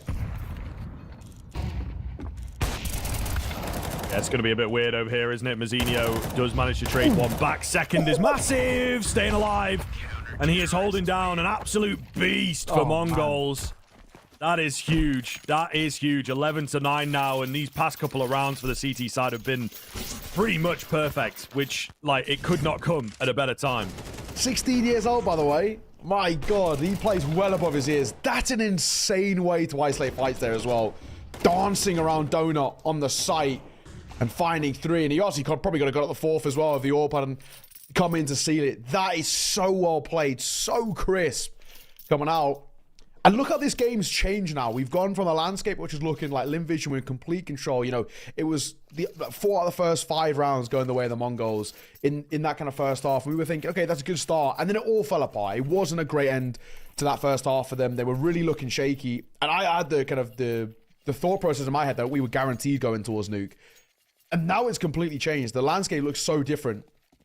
We're looking at what is Linvision struggling, looking very uncomfortable in terms of how they're trying to approach a lot of their executes. And the Mongols, a lot of their big names are stepping up in big ways. Blitz 18 kills, Techno 16, and Senzu and Mazzinho not too far behind. 9-10 the AWP might have had a slow one, but honestly Anubis isn't really an AWP's paradise anyway.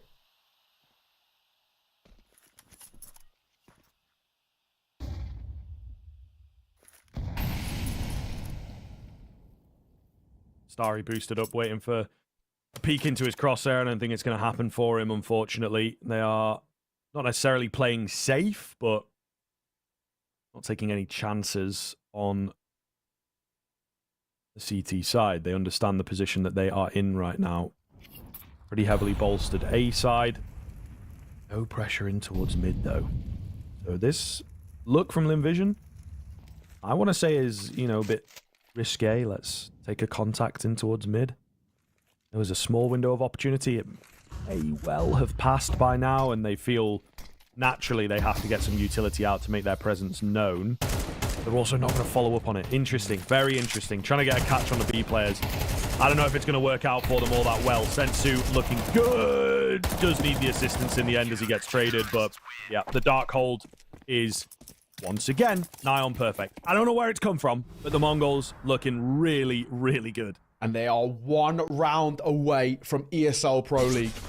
That's how much is on the line here. LVGCSG once again reaffirming those ideas that when it's come towards that final hurdle to get towards that environment, we've seen it throughout the quals this year for kind of challenger events, for example, throughout ESL and all the rest. They've always fallen flat.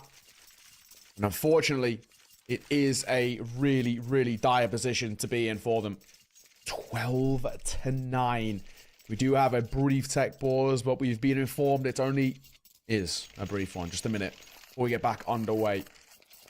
You look over towards that seaside. Think about what the conversations are being had there. AK is being brought up. Starry's only got a Galil.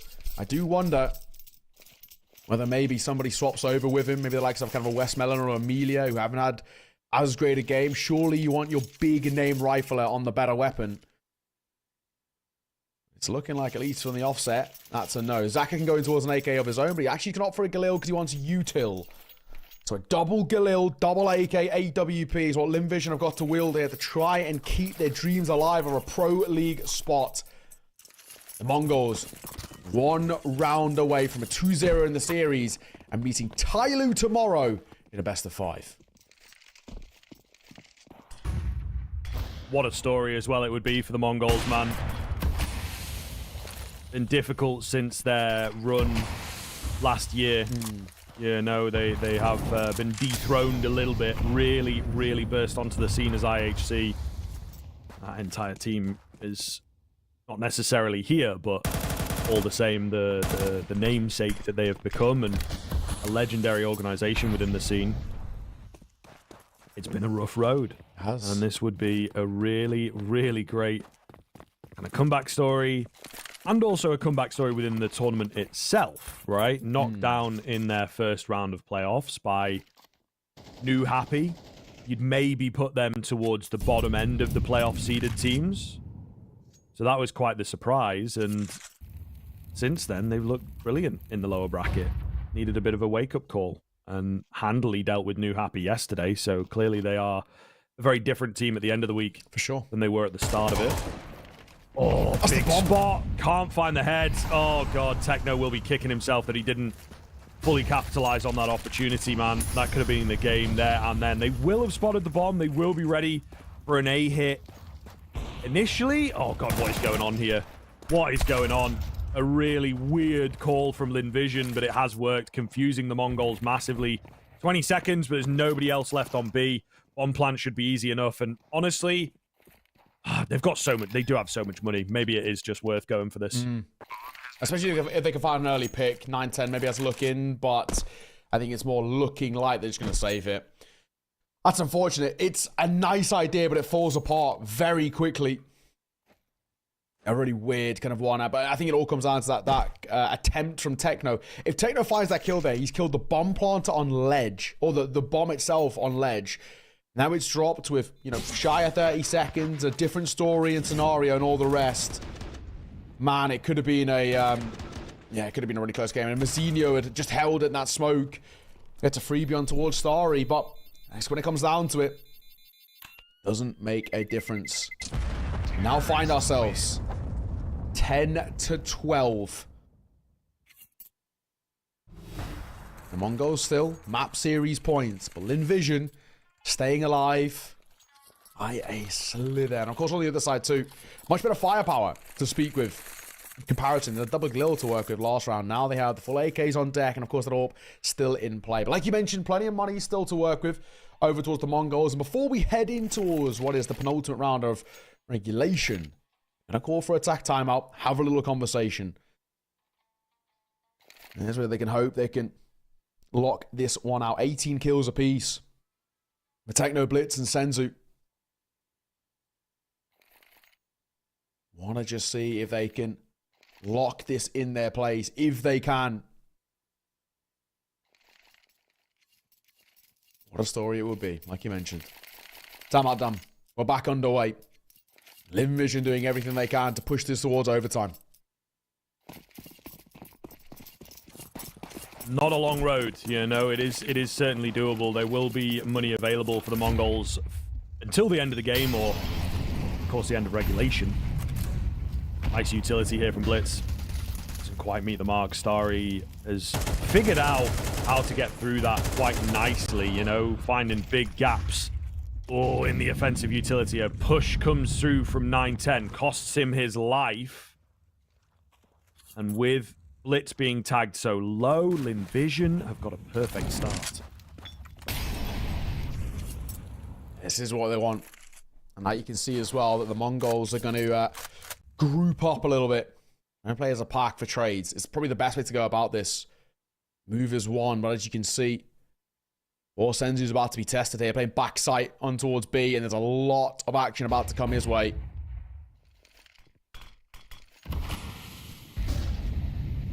Getting the nades out. Flash around the corner. Trying to play above the smoke here. Be the hero. Not going to work out. G's just found a big double as well in all this carnage. Blitz alone on 6 HP is not going to give this a go at all. The bomb is pulling away. It's going to get a little strange. He's like, cool. A nice, comfortable save on A. I'll just kind of hide behind the site. No one will bother me here. They're actually going back to B now. All right, I don't know what's going on anymore, but LVGCSGO just getting caught up a bit too hyper in this round, it would appear. It's not really going to cost them anything, but certainly comical to watch them Benny Hill it across the map. He'll save. As long as he doesn't peek, we should be fine. Is yeah. As long as he doesn't peek was the stipulation there around him saving. He did in fact peek, so he did die. Now this changes things a little bit. I'm right in saying a couple of these buys are going to be awkward heading into the last round of regulation. Mongols letting this slip. A little bit of life left in this game still. And if I'm right in saying things aren't going to look great across the board. They're actually just squeezing things out. I wasn't sure whether they get the AWP out, but they actually do just about. It's 19, a lot more money than I thought of. So there's that quad M4 around it. Earlier aggression being taken this time towards B. Then just going to drop a smoke and play anti. Oh, don't peek though. He's a known quantity in that corner and he will just get out of dodge. Look at the space they've created through mid. And Blitz going to find the first. They've got mid control and they've got all short water control. LVGCSGO now pincered in towards that B direction. Yeah, so deep in, aren't they?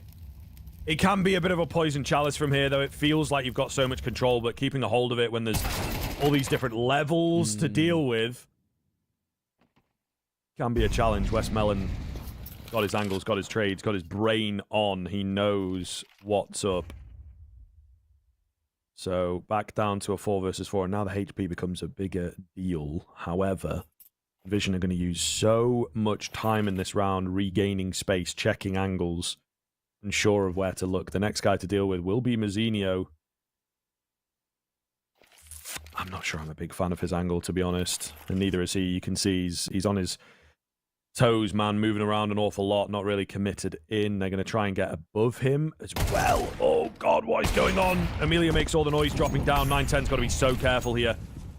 Gets a kill and is able to drop back, but goodness me, it's really on a knife edge. It's good timing on the molly, though. Time it's not exactly flourishing. They haven't got a lot, 20 seconds to speak of.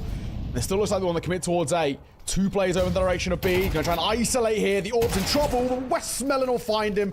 Wasn't sure whether 910 could hit that quick flick. It isn't to be. 14 seconds. They will get the bomb down. And a numbers disadvantage retake for the Mongols to try and close this in regulation. Well, we're just 30-odd seconds away from going towards OT. Yeah, surely it looks that way, man. Blitz is about to walk into a two-man stack with 11 HP. Oh, Westmelon's just turned away. Obviously, still going to have to defy the odds to even find Starry, to be honest with you. Flash comes in. Yeah, easy frag in the end. Techno to do it all. Too many angles to check. Backing away. Oh, it was close. It was very close indeed, but Starry will take him down and net the overtime. MongolZ will be absolutely kicking themselves, man. 12-9 we were on, I believe. Definitely a winnable scoreline, and yeah, they let it slip. Started this round off strong. I think you just give up the position, man. Yeah. I think you find the kill and you just give it up. Both of those players that stuck around, aggressive sort of angles, both got taken down without finding a kill. Yes. So, not the biggest fan. It's kind of like being deep down mid on Inferno, right? Very rarely do you find success from there. No, you are spot on. And I think on the other side as well, for someone who's been following throughout the playoff series, they realize, well, MongolZ did this yesterday.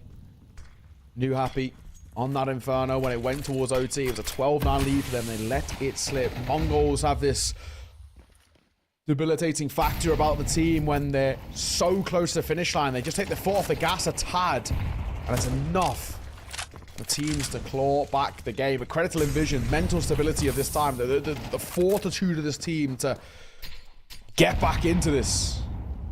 Absolute credit to them. It's a game absolutely on, of course, and if Envision can continue this streak, there is Nuke awaiting.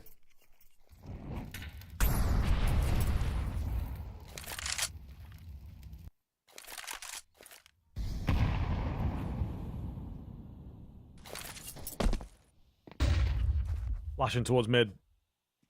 Nothing going to be spotted. And though the mid area left a little open. Westmelon going to catch Techno digging for information. Goals have really slipped these past few rounds, man. That was also a dangerous peak. Sensi will get the trade, but it just felt like a bit late off the back of the flashes. I don't know. It certainly feels strange here. 9-10 next to fall. They know that Sensu's going to be around, but not quite sure where. Lovely little angle from him. Good for one. Peeks in for another and will get taken down. Blitz left incredibly low by a tag, potentially. Either way, plant coming in. Solid position right now for Envision. We said, I don't really think Blitz and Mazzinho have too much of a look in here. Molotov comes on towards that default plant, but it won't be problematic, and it is just going to be a play for exits here. And granted, in overtime, it doesn't mean all that much. I mean, maybe if they drop the AWP, you can put financial pressure on long-ish term, but yeah, Mazzinho is going to go in late here. Have a look in. It's a left eye peek, one in which he wins. He can't make it a second in. Blitz to be seen off as well. So Linvision start well. This streak has been really good. We're like 4 rounds in a row of Linvision finding very solid T-side rounds. And MongolZ look like a completely different side now. They were on track to book in their spot towards Pro League and are now backs against the wall a little bit on this map pick.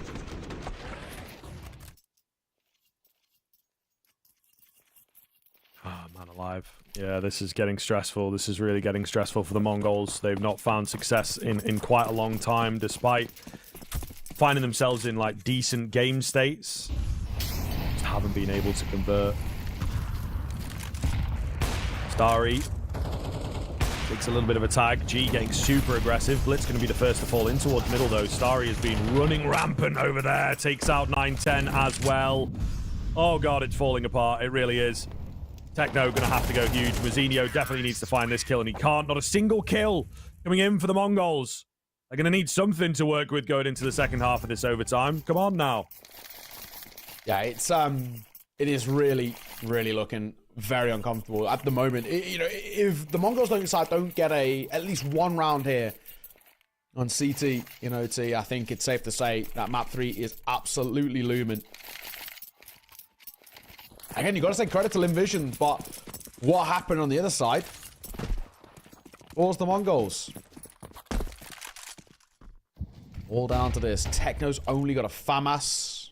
910's got the AWP, and he's going to try and make something work with it. 910 really has struggled to get into the action at all this game, to be honest. Now or never, it feels for him. Holding in towards lower. Doesn't spot anything because that player's been around pillar. And G will cross. Timing going to be worse there for 910, unfortunately. It's very rare you say it, but The best thing he could have done was to tunnel vision there down towards that low position. But at the moment, yeah, nothing to work with. Tough, isn't it, when you've lost a couple rounds in the overtime, you know? Getting fully confident, fully sending it. Can be a bit of a hard one. Oh, God. Messinho, so blind. Flashes coming round. What is happening? Somehow not burning. Westmelon left pretty low. Zenio tagged ever so slightly. AWP is here. This is a good spot. Really good spot for the AWP right now, I feel. Starry going to come creeping around this corner in just a second. Trying to get the trades back. It's the bomb is the big thing, right? They are corralled into A. They can't go anywhere else. They can't pull back and try a different avenue of attack. They have to go A. It's just not looking too good. G going to try and find this kill. Not fast enough. Just Starry remaining then. I think he was briefly spotted. Blitz will peek out and find him. MongolZ finally put an end to the drought. A long, long run of rounds for Linvision. MongolZ will eventually find one. They have to pop off here on the T side. Yeah, it is a sigh of relief, it has to be said. We haven't really seen the MongolZ on the T side for a while, and even then it wasn't exactly pretty. We were saying already that first half was a little bit up in the air. It wasn't the way we'd hope or expect out of the MongolZ, so a recovery of all precedence is needed heading here in towards the second half. Linvision, though, got that lead advantage. Only 2 rounds away from pushing us towards Nuke. The way they've been playing within the last kind of chunk of this game, it's absolutely deserved. G and the AWP, 9-10 posted. Both are on different angles. 9-10 waiting for a swing, but not being given anything just yet. Techno might go into danger, though. This is a pixel peek, which is not favorable, but he moves at the perfect time. 9-10 gets picked off, and he continues his slow performance. Yeah, it's tough, man. It is very tough. I don't know. He keeps going for these aggressive peaks as well, bro. You know, there is an argument to be made that it's like, just relax, dog. Let somebody else do the work. You know, just become a bit more of a supportive element.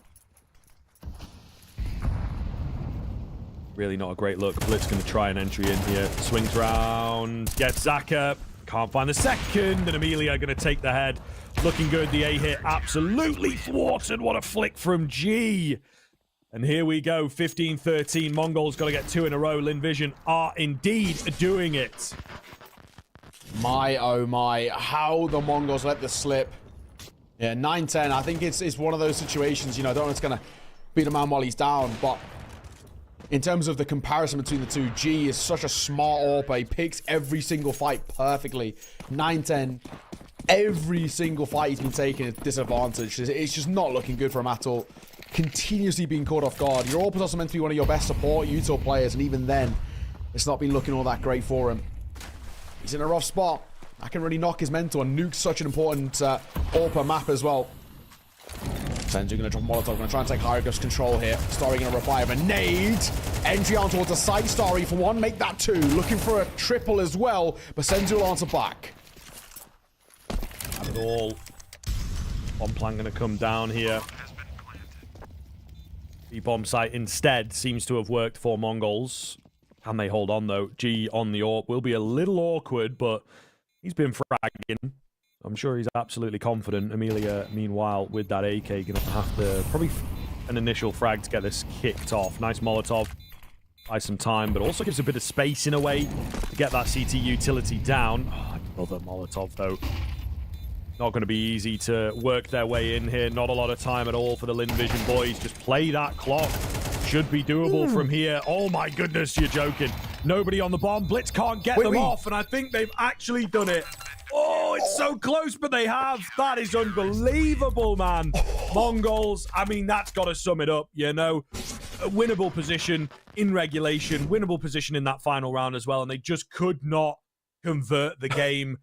Really letting the pressure get to them, and a lot of crumble there for the Mongolian squad. The retake doesn't get as good as that. That is a second perfect retake, right down to the wire, but the shots are crisp.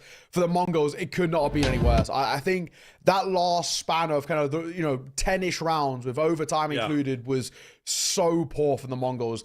And this is what we saw against New Happy. Thankfully, you know, against New Happy, they closed it out, but they didn't hear Linvision or, you know, a caliber above that New Happy roster. And once they saw there was a weakness, they just kept pushing down on the jugular. And absolute credit to them. But for the MongolZ, so poorly played. That last 10 or so rounds was awful. They lost control of the game. They got overconfident. They got too comfortable, and they just stopped playing what was working. They was over-facing, over-peaking, and they gave so many opportunities to Vision. It's so, easy to say now with the benefit of hindsight, but you look back at some of them CT rounds, and all you can think when you're watching is, lads, just sit on the site, please. Stop walking all over the place. Like, you're not gaining anything here. You're just dying for no reason, and it happened time and time again. It's quite frustrating to watch because that's a map that should have been closed out, but it does open up for the best map in the pool. We got Nuke coming up next. It's our decider. One, essentially best of one to see who goes towards Pro League. You aren't going to miss it. Sit tight. We'll be back after the break.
Nuke. How did we get here? We were not expecting to see this map sort of halfway through, I would say, Anubis. We were like, all right, this one should be going in favor of the Mongols. They picked up a lot of speed here, but Lin Vision, man, what a turnaround from them. Really, really impressive stuff. We are ready to get into this here decider. For those interested, Mongols have won the knife, so they get the choice of sides. Joined once again by Neokai. You got any particular way you're leaning now after that second map? It changes things a lot, right? Basically, I really worry about what the mental kind of stability is looking like over towards the Mongols. I would honestly now start to lean in favor of Lin Vision just off the basis of that alone. That's the thing for me that really starts to kind of lock it in my favor.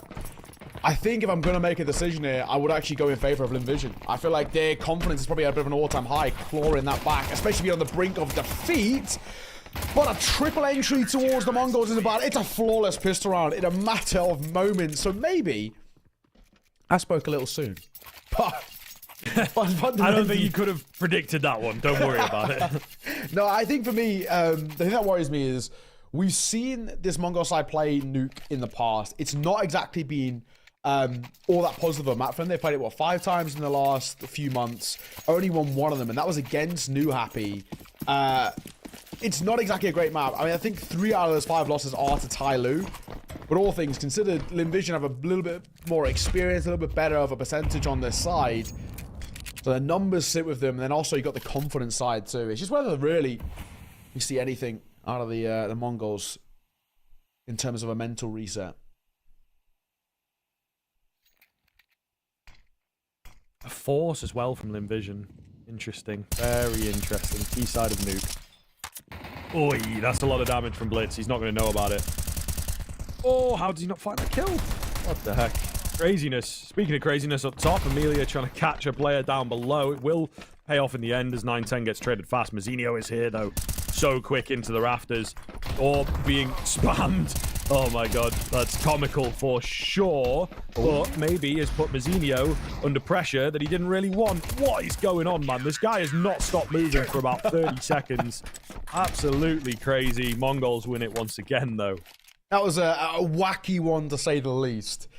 All things considered, I guess it is the pistol still going in their favor. That's really all that matters. But yeah, that was definitely a little bit of a closer affair in the sense that there could have been a lot more of an expensive round. I mean, credit to Mazzinho, making it look very much like a scrappy pug, which is exactly what we want to see. 2-0 start coming through for the Mongols. That was a forced buy for Lin Vision, so because of that, it will change things quite a lot. Lin Vision do not have the funds to work with, just a little bit of a lesser buy for them. A bomb plant will be lovely here, but it does feel pretty unlikely with this lesser firepower.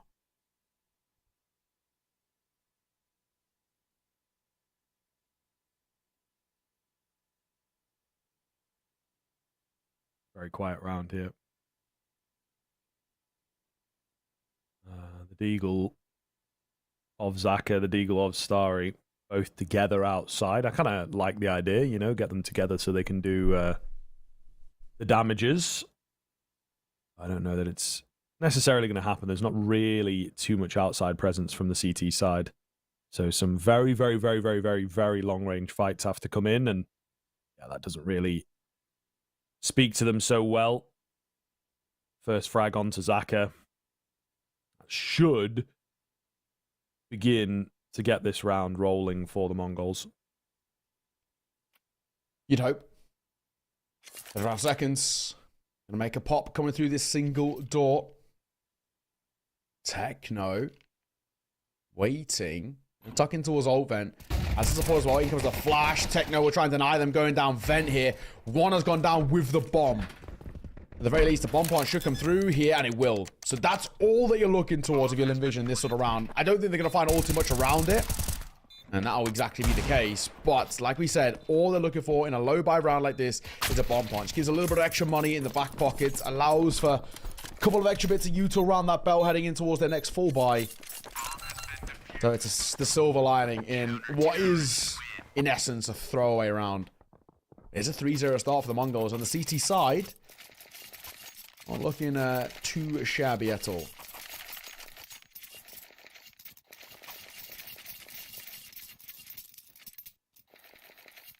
Yeah, it's a decent start. It is a decent start. We'll see whether it lasts for them, of course. They now come up against a pretty scary buy, thanks to that bomb plant, as the AWP is out and everyone's got full utility. You know, sometimes you can see little bits around the edge missing from the first buy of the losing side, let's say. The AWP especially is a really big deal here. G had a fantastic showing on Anubis. 25 kills plus in the end. And he will be looking to repeat that performance. And it was particularly on the T side as well, I felt. However, I brought him up, and of course he's the first one to fall. It's a classic. Master cursed him specifically. Amelia is going to find Techno. He'll level the playing field.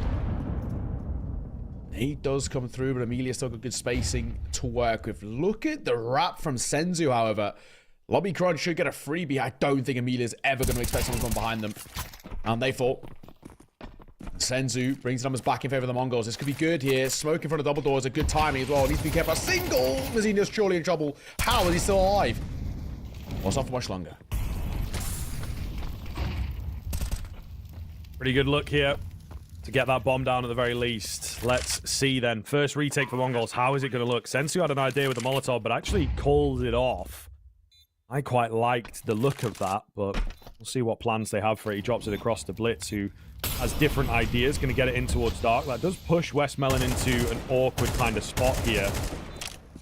Not quite as ideal as he would like to hold the angle. Yeah, really awkward there in the end. Zaka and Starry, the only two left. Bomb halfway ticked. Got to pick up the pace a little bit here. Tap on towards the bomb to try and draw some attention. Zaka going to move around. He gets taken out. There's a defuse now from the Kit player. Can Starry stop it? No, he can't. Mongols win it out in the nick of time. Fine margins at a 4-0 start now. But at the very least, Envision they can take a bomb plant away from that. I think bomb plant and lost bonus will put them in a position where they should be able to reinvest back in towards the AKs. You'd hope, at the very least. It has been a nice run of form here early in towards the game. And this is what we wanted to see out of them the tail end of Anubis. You know, they were so close, a 12-9. One more round all they needed, and they choke it out, go in towards OT. It's not good enough. 4-0 now. Envision going to call for their first attack pause, and honestly, understandably so. This has not exactly been a dream start towards Nuke. A map at which, statistically, Envision are the better side on.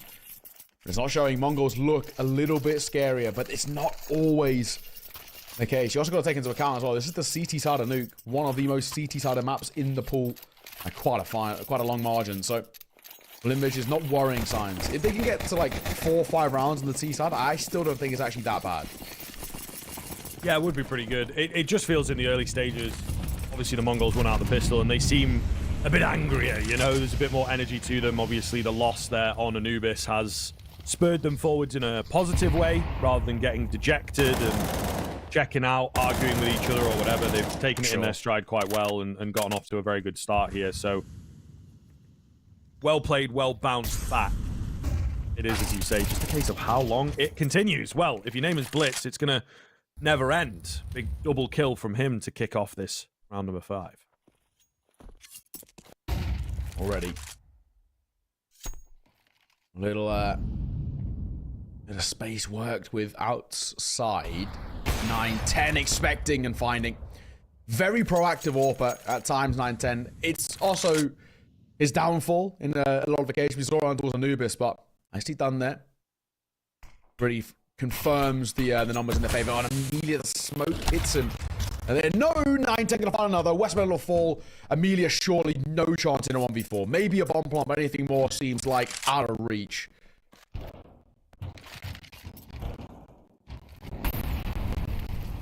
Nice pickup on the Molotov. They know that Amelia is down here. Big nade flashes. They're just getting all the grenades right now.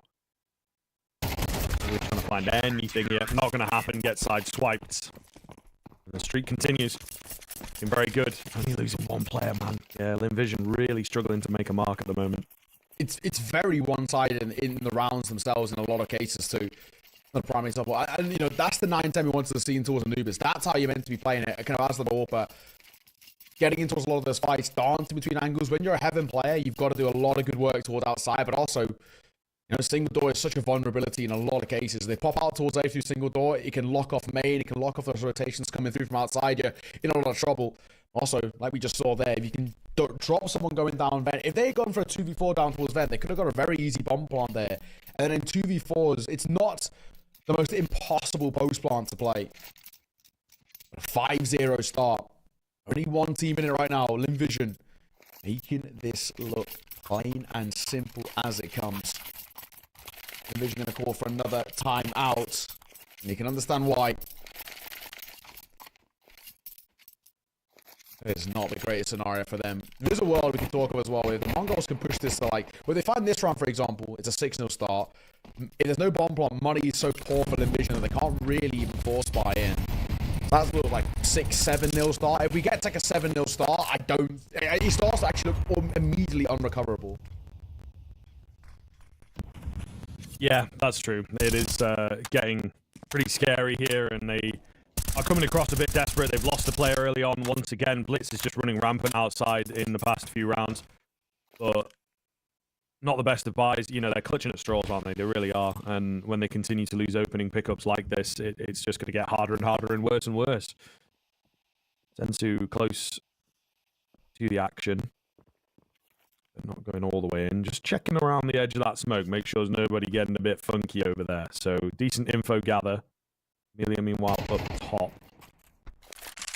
Trying to find a frag or two. Nothing quite presenting just yet. So, it is going to be downstairs that these boys look.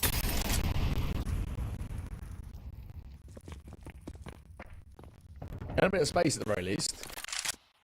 45 seconds to speak of. It's actually going to start being made. Sensu's always such a tough angle to clear.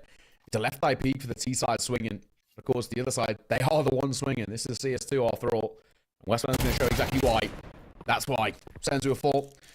Now we're all tied square. This does change a little bit. 9-10 might play a little bit more passive as he waits for rotations. There's one. Techno, nice find. Zaka will fall, smoking the face of 9-10. He's going to try to play out in front of it. Mazina's got timing. G will fall, and it ends up being a relatively inexpensive round. That is a great play. And LVGCSGO just looks so lost. They get so much space to work out with down towards B, and they just do not know what to do. They just look so indecisive. Every decision they're making looks like it takes about 20 seconds, rather than finding a kill and instantly popping out towards B, instantly taking fights. No. They stop, they wait for some weird reason. They're going to use their third and final timeout in this first half. And like we said, winning that round puts even more favor in towards the Mongols. If LVGCSGO go for a buy here, it's one AK-47 and unhead armor. That's it. Maybe Westman if he doesn't want any util. I don't know if that's worthwhile in my opinion. I feel like a half buy here and then a full buy towards the next would be the better option, but it still means Mongols 7-0 is a likely scenario off the back of this 7th round.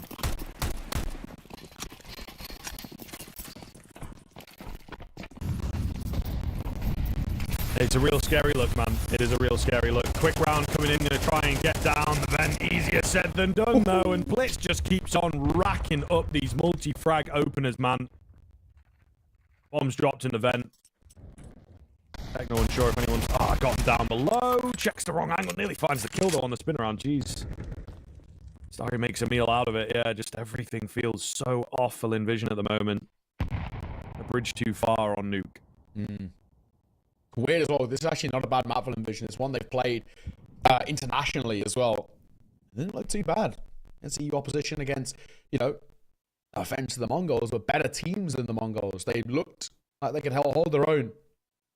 Now, a shadow of their former selves. I think if you're Starry here, saving the AK is absolutely the priority. I'm surprised he's even remotely looking around or looking for fights and the rest. He's just leaving himself potentially vulnerable. 9-10, play towards our side. Starry, the best thing he could do is honestly just tuck his head. Having an AK and a little bit of money in the back post. Yes, they're going to have a buy regardless towards the next round, but surely no chance in winning this. Starry will sneak by, though.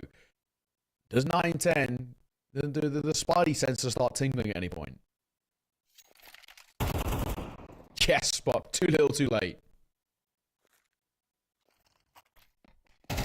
G, though. Oh, sneaky spot. Maybe needed some assistance, unfortunately. A bit more distraction for him to creep around. Not going to happen. Streak continues. Mongols back with the bench, and they look so good. Hardly any of these rounds have come close.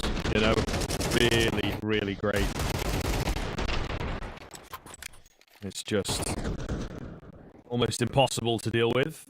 The AWP got dropped there. That's maybe a bit of a silver lining for the LinVision side. It will cost 9-10 a bit more cash in this round, but you know, when you see a CT side with players on like 10k, you can say things are going pretty well. Even if you are surviving with 3 on the CT side, it's not great for your economy, you know what I mean? I think it is just a little bit of a net negative when that happens.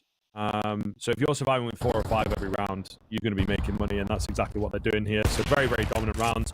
Nice and aggressive from 9-10. You will find Zaka to kick this one off. Yeah, definitely also kind of questionable. Nobody's been holding hot the entire round. I don't know why there's an expectation that it's just somehow clear.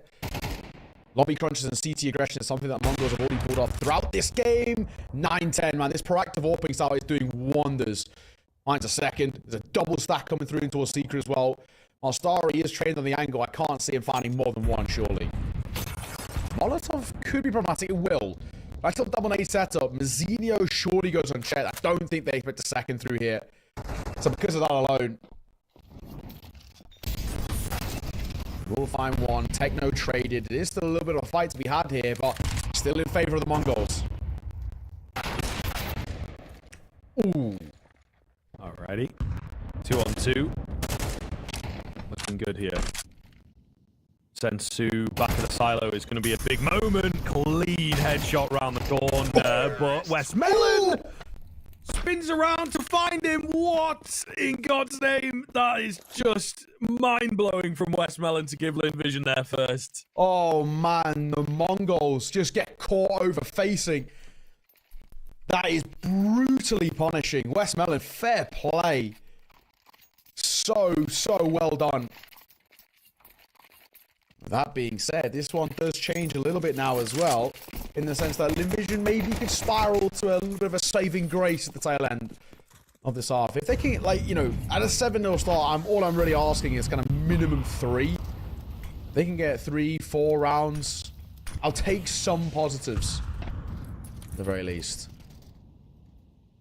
And unfortunately, though, for LinVision, where it's all well and good them finding their first round, it's only still a double AK setup. As G's only got a Tech 9, so not something pretty by any means. You two are going to be set up here. That's the pot flashes towards A. What's the plan, though, for LinVision? I'm assuming it's just going to be a standard A pop here. How successful?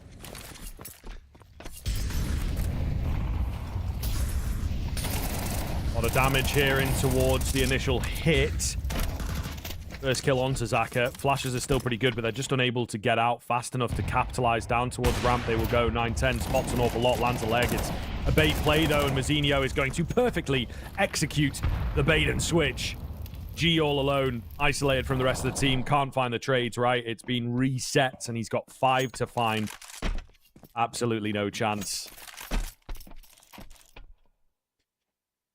It is. That'll be that, basically. It's just whether he gets anything else with the Tech 9. The answer is no. Nice recovery, nice response, nice return, and all the rest.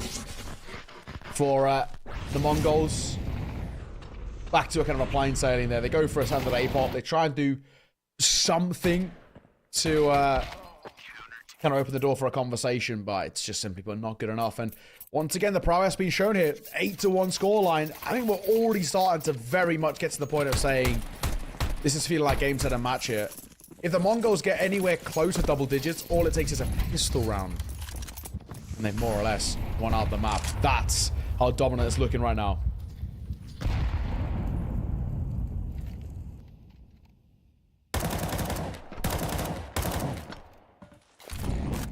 Tag heard. Yeah. Oh, he's getting a bit more. Westmelon is taking the brunt of this, despite there being, you know, 2 other players on the edge of that smoke. Still going to go bursting in.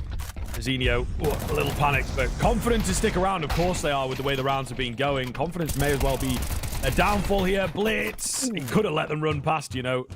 Either way, it's traded quickly, so there is a chance for Envision. He's got to get past Sensu next, and he's picked up 2 so far. Surely flanked from behind. Oh, the opportunity missed by Starry, and he's dealt with swiftly. 9-1 in favor of the Mongols. That's lovely work from Senzu. It has to be said. Isolating fights brilliantly, especially when that B site gets lost as well. When ramp control looked a little rough around the edges. Yeah, like you said, Blitz maybe going to let them pass. They're never going to expect a second there, but it's just the odd chance if somebody just catches them. Somebody plays 16-9 res, for example, they would have seen him. And you hope for more than one out of there. Thankfully, Senzu shows how to do it. 17-3, by the way, from Senzu. Safe to say he's having a good game. Oh, they're in each other's way. That starts around them, more or less showing the performance so far from Envision. 9-1. An extremely quick map being put up here.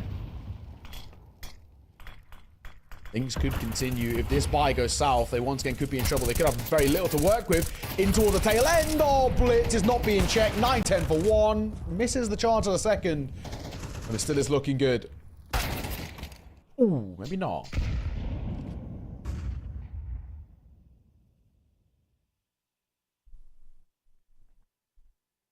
Westmelon just creeping on the angle, hoping to get another peek around this corner in his favor.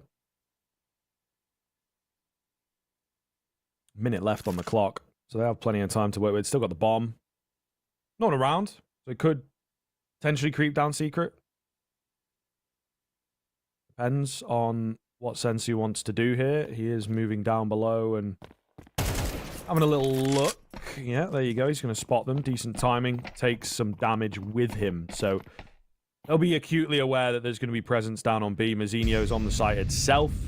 Not going to be the easiest thing to get through here. Door open. Bomb plan going to be attempted. There goes Mazzinho. Traded instantly, but Westmelon with the low HP is going to find this difficult. He needs the ace to win it out as well. Oh, man, I'm not sure I believe in him. Oh, yeah, oh my goodness. All right, going to find a clean shot onto Sensu, and the HP makes all the difference. Techno with 12 remaining. If only there was a bit more for Westmelon, he could have got it done. Jesus, that was close, though.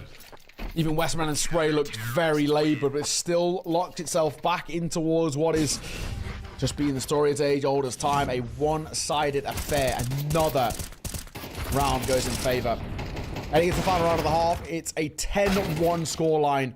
It already feels unrecoverable. It already feels like Envision is absolutely battered here in towards the decider. And they've got no pauses as well, remember. They used 3 out of 3 attack pauses in the first 6 rounds. So no matter what happens from here on out, there's no more long-term conversations to be had by any means. Final round of the half, and just a necessity for Envision every single round if they want any sort of a look in here. The Mongols, life is good. Very good indeed. They're in a position now where even if it ends 10-2, they get a pistol. They're at 12-2 scoreline with the Force, the conversion in that one. Such a strong position. If you get 11 here, it already kind of feels like game. Yeah, it certainly does look that way. If, I don't know, man, it already feels a little bit like the game, I won't lie to you, to be honest, but Counter-Strike's never over, man. You know, trying to be a positive force for Envision. All right. Maybe it's working. They've found themselves an advantage and an opportunity to take this B bomb site.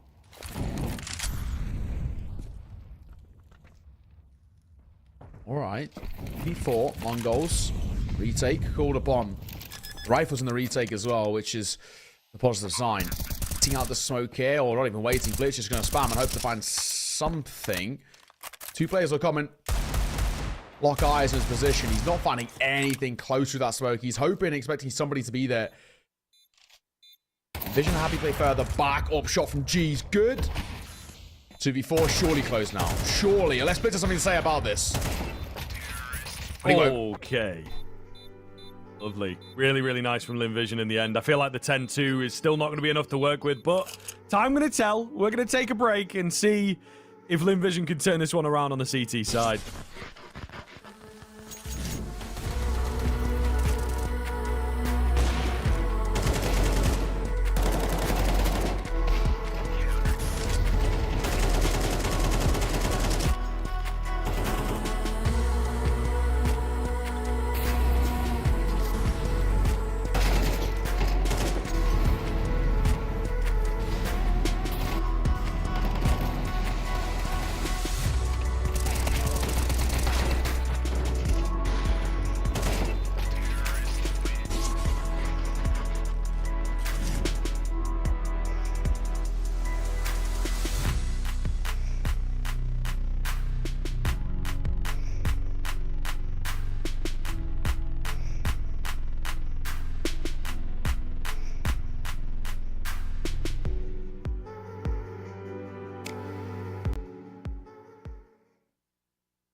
Well, come back. A one-sided first half, to say the absolute least, 10-2. Let's see whether the Mongols can continue things. They're on towards that T side. It's looking very good. Techno for one.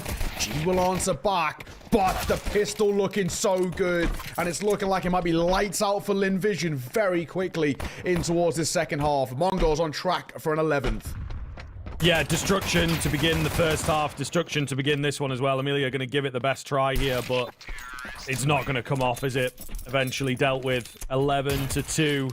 That scoreline speaks for itself. Mongols setting themselves up very, very nicely then to just close this game out. What will LVGCSGO do? You know, usually you'd probably want to eco this round and get the early rifles, but don't want to be playing for overtime this soon. So they are going to force...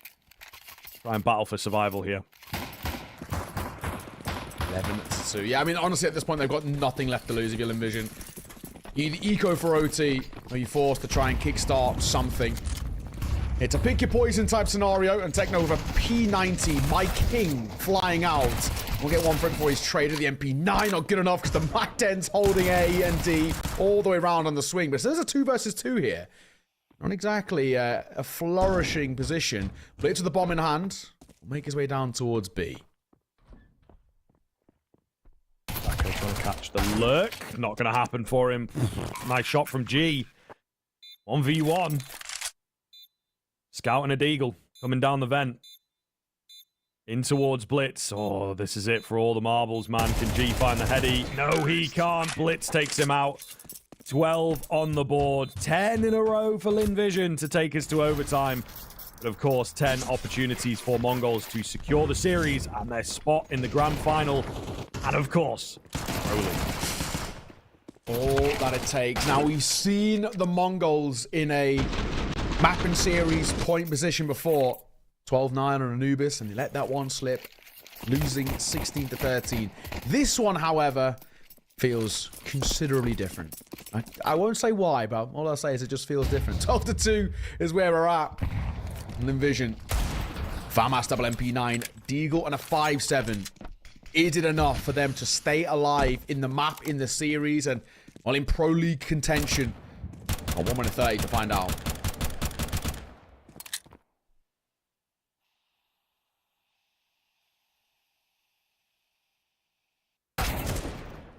Oh, nice one from Techno. Any more? No? Okay, will be traded. So an AK going to be retrieved. He's got a bit of an idea of what's going on, just can't quite find the angle to work with. Oh, and maybe not fully communicated, like could be in mini is maybe a call that you make there. Either way, doesn't come off. Mazzinho, patience going to pay off here. It does indeed. So, solid advantage now. Westmelon to save the game. LVGCSGO's spot is completely under threat right now. He's got 3 to find in total. Obviously found the first there. 2 more to go. Kid available is always nice. Gonna hear the bomb plant coming in. Did they close double doors? It doesn't look like it. Ooh, and the bomb plant fluffed. Got off it a bit fast, and Westmelon will clutch up. Wonderfully played. A lot more work to do, but a nice round in isolation from Westmelon. Quad kill from him as well. Fair play. That's nicely done. I'm still questioning just the lack of, I guess, forward thinking with that double door being left open. Surely Yeah, there's then some level I'm of rotation. sure I heard 9-10 punching in the digits. Plant should have been in. I think he quick switched off of it. Started planting again. So a couple misplays there from the Mongols for sure. And I'll make your life a lot tougher. 12-3. They've been kept alive, and they forced Mongols on towards that slightly lesser buy. G's got the AWP out as well, so at the very least, there's something to speak of here. Of course, Westman had so much money with that round prior. He had enough to drop over the AWP. He still wields the AK. There's an M4 around it too. So, very good position for LVGCSGO to find, I mean, more or less a 4th, and then a 5th as well. Mongols, this is a forced investment for them. They're in double eco territory, so they had to go for a force regardless. It's going to be tough to try and save face in this one for the Mongols. I think it's safe to say the LVGCSGO are going to be able to chip away the deficit at least a little bit. Starry ready and waiting, man. He's got the angle. He knows what's up. They're going for something a bit funky as well for one, but traded instantly. You know, not much more he could really do from there. G A hold. Oh, what a shot. Finds the planter in the smoke. Gorgeous stuff. Sensu and Techno left then, and they were in their post plants. They were ready for that bomb to get planted. Should be easy. But no. Denied. And now an entire team pretty much to get through. Techno's shadow spotted. He, a little dodgy, but Zaka does get it done. All down to the Deeg of Sensu. That bomb had gone down, it would have alleviated some of the financial pressures, but well played. Nice shot from the AWP, and Zaka will clean it up with a couple of his own.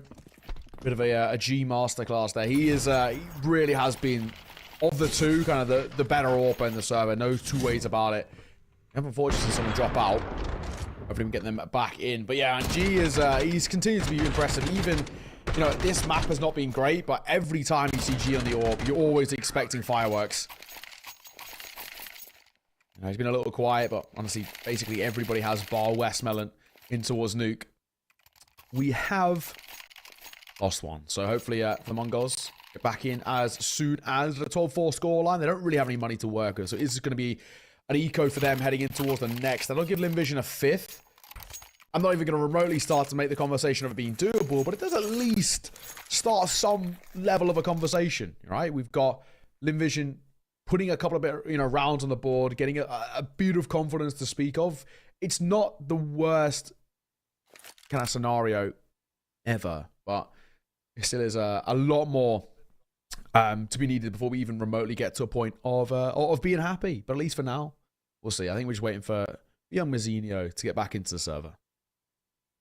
Hopefully not too long of a wait, although it does sound like from the voice upstairs that it might be a minute or two, so we might be on the waffle here for a little while, but that's what we're good at, you know. I wouldn't be here if I didn't enjoy the sound of my own voice, to be honest, and the sound of Neo's as well. I think it's quite nice. Oh, thank you, man. I appreciate it. But yeah, indeed, it obviously is a real tough road here for LVGCSGO moving forwards. It happens a lot in these types of situations as well. Mongols maybe just take their foot off the gas a little. Do have to watch that. Do have to be careful. This freeze here might do them some good to just, you know, release some of the adrenaline of being like, oh my God, we're going to do it. We're going to do it. You know, really, really big deal for them to get into the grand final, get that Pro League spot. So hopefully just let some of the emotions calm down a bit and focus back in on the Counter-Strike itself. Yeah, for sure. For sure. Yeah. We do just wait, I guess, and nothing really else we can do up until this point. There is, of course, a lot more ECL going on over the next couple of days, I guess. We are in the penultimate days of ECL fundamentally, but it's been a good run. We've seen some pretty interesting games of Counter-Strike on your screens for the last few. There's 2 spots up for grabs from here, but there's also 2 spots from NA, EU, coming through. We've already had EU have guaranteed from right in saying 1 is at 3D Max. They beat Sinners yesterday. And the other team is going to be one of Sinners or Fours, which I think is probably a bit of, maybe not expected for many. I mean, especially considering the teams that were present within kind of the contentions, right? You had Monty, who unfortunately dropped out. So fair enough. I probably think Monty would have got there in the end. They dropped out, of course. I can't remember why, but they did drop out in the end. Movistar were there, Apex were there, Spirit were also there, but Spirit then playing Betboo had to use their academy team. So if Spirit had the main team, I probably assume they would have made it. 9, etc., etc. So there's some pretty big teams, and for it to be kind of Fours and Sinners, they're 2 of the slightly lower seeded teams. You got Sinners who have not been in that conversation for a long time. They came through Advance, so they've gone from winning Advance last season to now being 1 best of 3 away from Pro League. That's 3, 2 different promotions, 3 different leagues in 2 seasons, which is pretty impressive. And then Fours as well, who have always been a regular within ESL Challenger League, but especially post-Jerry era, have not looked all that strong, I'd say. No, yeah, maybe not in the later runs, for sure. We always speak about Fours being like an individually strong team, but they have lacked some of the crunch moments, you know. So we'll see. We'll see. It's a difficult look across the board for, all the regions. This one making a little less sense than we would expect, you know. LVGCSGO struggling here massively, which is not what we wanted. Yeah, I think you're right. I think you are. Unfortunately, we are still waiting for Mzinho. It's been a while already, so I think this problem has gone from being a bit of a minor one to, unfortunately, a little bit bigger. From the voice upstairs there, still relaying to us that it hasn't been resolved yet. So we are, unfortunately, just waiting. It's not what you want, especially this late into the game. It was looking like it was going to be, closing pretty quick fashion, and now this break can really, can cool the Jets a little bit towards the Mongols. I feel like it's kind of annoying for all of us involved, really, from like a broadcast perspective, because it's like we're probably best. Oh, there's no way. Where's this come from? There's Where's no way this they're come playing from? before I even got the word out, bro. I was okay. Oh Another my take. God, We've been told way. another take. No way. Okay, I was gonna makes say sense. jokingly, like honestly, they might be able to do it 4v5, but that would have been very funny if they were like, yeah, cool, we'll just play 4. Why not? Like, yeah, I was literally just about to say, like, as well, it's difficult to throw across to a break, and then, like, before I even got the words, just as I started thinking about them. Because you know what I mean? It's like, if we go to a break on this for however many minutes, and then we come back, and then there's just one round, potentially, like, it's just a bit whack, really. So maybe we provide a bit more entertainment to the viewer by just chatting away and talking about CS, and why not bringing it back to the game when we can lightly. So it looks like yes, we're loading back in, obviously not live here, as you can see by the energy of the teams. Hopefully we get the reconnect from Zaka. Sorry, not Zaka. Just Freudian slip that, looking at his name. Yeah, indeed. Mzinho coming in, and then we'll probably get a restore. But this is information that, as well, I think is getting a bit confirmed. So we're on a bit of a delay, right? So it's been a while. Apparently, from the understanding, we've just been given a little bit of an update. Yeah, it's gonna take a hot minute. So, ladies and gents, I guess what we can say is apologies. We don't really know all too much of what the issue is, but I think because this could be quite literally endless, the score's going to be restored at some point anyway. It's going to be back to kind of normal. This round's not going to mean anything. We are probably going to throw this one over to a break. There really is no knowledge yet of how long this is going to take. And because we're getting the word upstairs that a break is probably needed, that might mean it could be a little while. So sit tight. Hopefully, we're back as soon as.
Nothing but the fading light.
Thank you for your continued patience, ladies and gentlemen.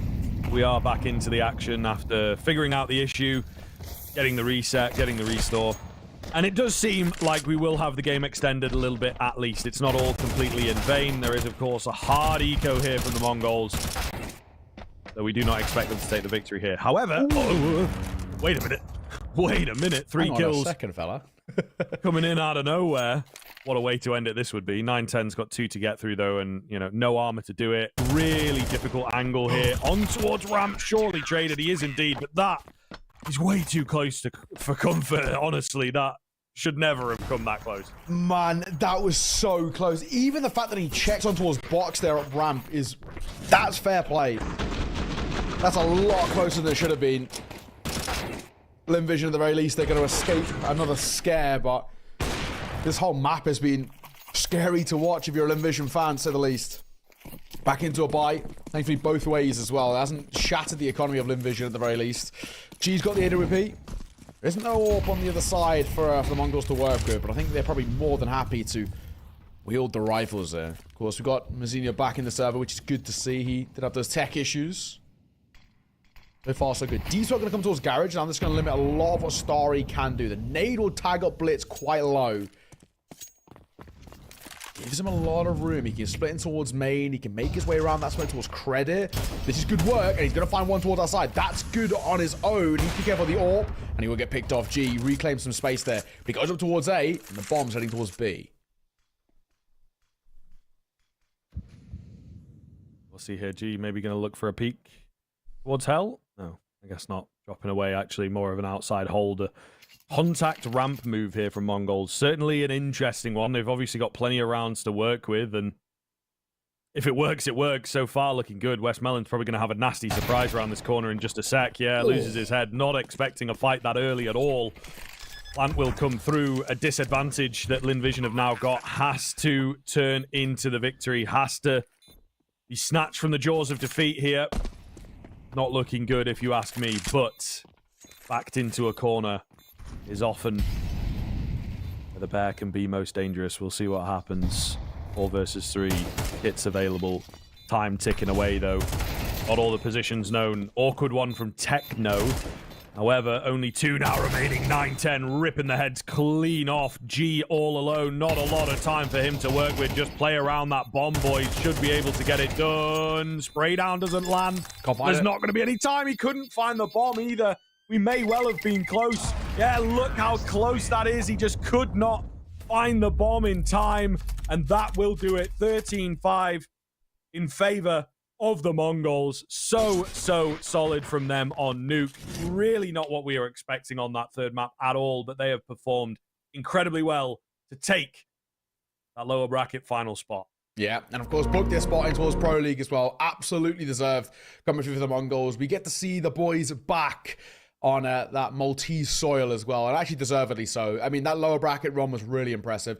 It probably, we can make the arguments about they shouldn't even really have got to the lower bracket, but none of those kind of points really matter when it comes down to, yes, they lost to New Happy in that first round, but the run that they made throughout then was really good. 2-1 over Fire, 2-0 over GR. GR being a bit of a sleeper team as well, putting up some pretty good results throughout the regular season, some good upsets there, here, there, and everywhere.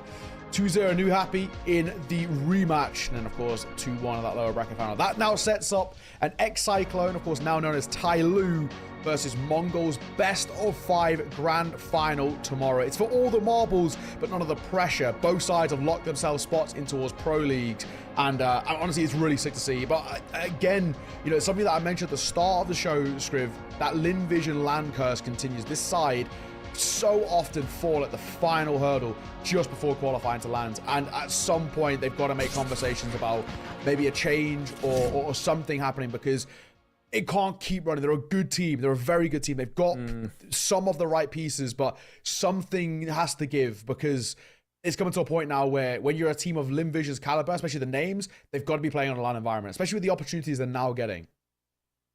Yeah, very true, man. You know, there may well be a space in there for them into the China 2024 LAN. They've won the open qualifier there. Not quite sure when the closed qualifier is going down. That's certainly something to look out for them. But obviously, they kind of believe in a decent amount. The core of this team, you know, have been together for a long, long time. Had a stint over in EU and everything as well. Try and build up some experience there during sort of the COVID era. They moved across to play against the EU teams. But yeah, still pretty difficult. I think they're maybe at a point where they should be, at the very least, placing in that second position. And obviously checking out a bit on the third map there. Not really too great against Tyloo either. They won the first map in that series, couldn't close it out, you know. So they had, it felt like, ample amounts of opportunity to prove themselves, but they again just continue to look mad inconsistent in some of these matchups, man. Yeah, it actually is heartbreaking. The fashion in which they missed out on a Pro League spot could not got worse. You know, so close in the Tyloo game, so close yet so far in this one against the MongolZ as well. And of course, like you said, just no showing at all in towards Nuke, especially on a map in which they don't mind playing that much either. They just couldn't get the form going. And it got to a point where we're 6-7 rounds in and we're saying this is done. And they would have had the exact same thought process as well. They used 3 tac balls in the first 6 rounds, and then they just had to play through what was an awful first half. But ladies and gents, that will sum up all of today's action. We've got one more game to bring you. Start same time, same place. Only difference is it's a best of 5. It's a grand final spot. You know, winning a best of 5, it's that those bragging rights going towards Pro League is a really big thing for a lot of those teams' sake, and a bit of the extra prize pool as well. You're not gonna say no to. We'll be back tomorrow. It's gonna be a special one, so you're not gonna miss it. But for now, we're gonna bid you all farewell. Thank you very much for joining us. It's been a pleasure. See you tomorrow.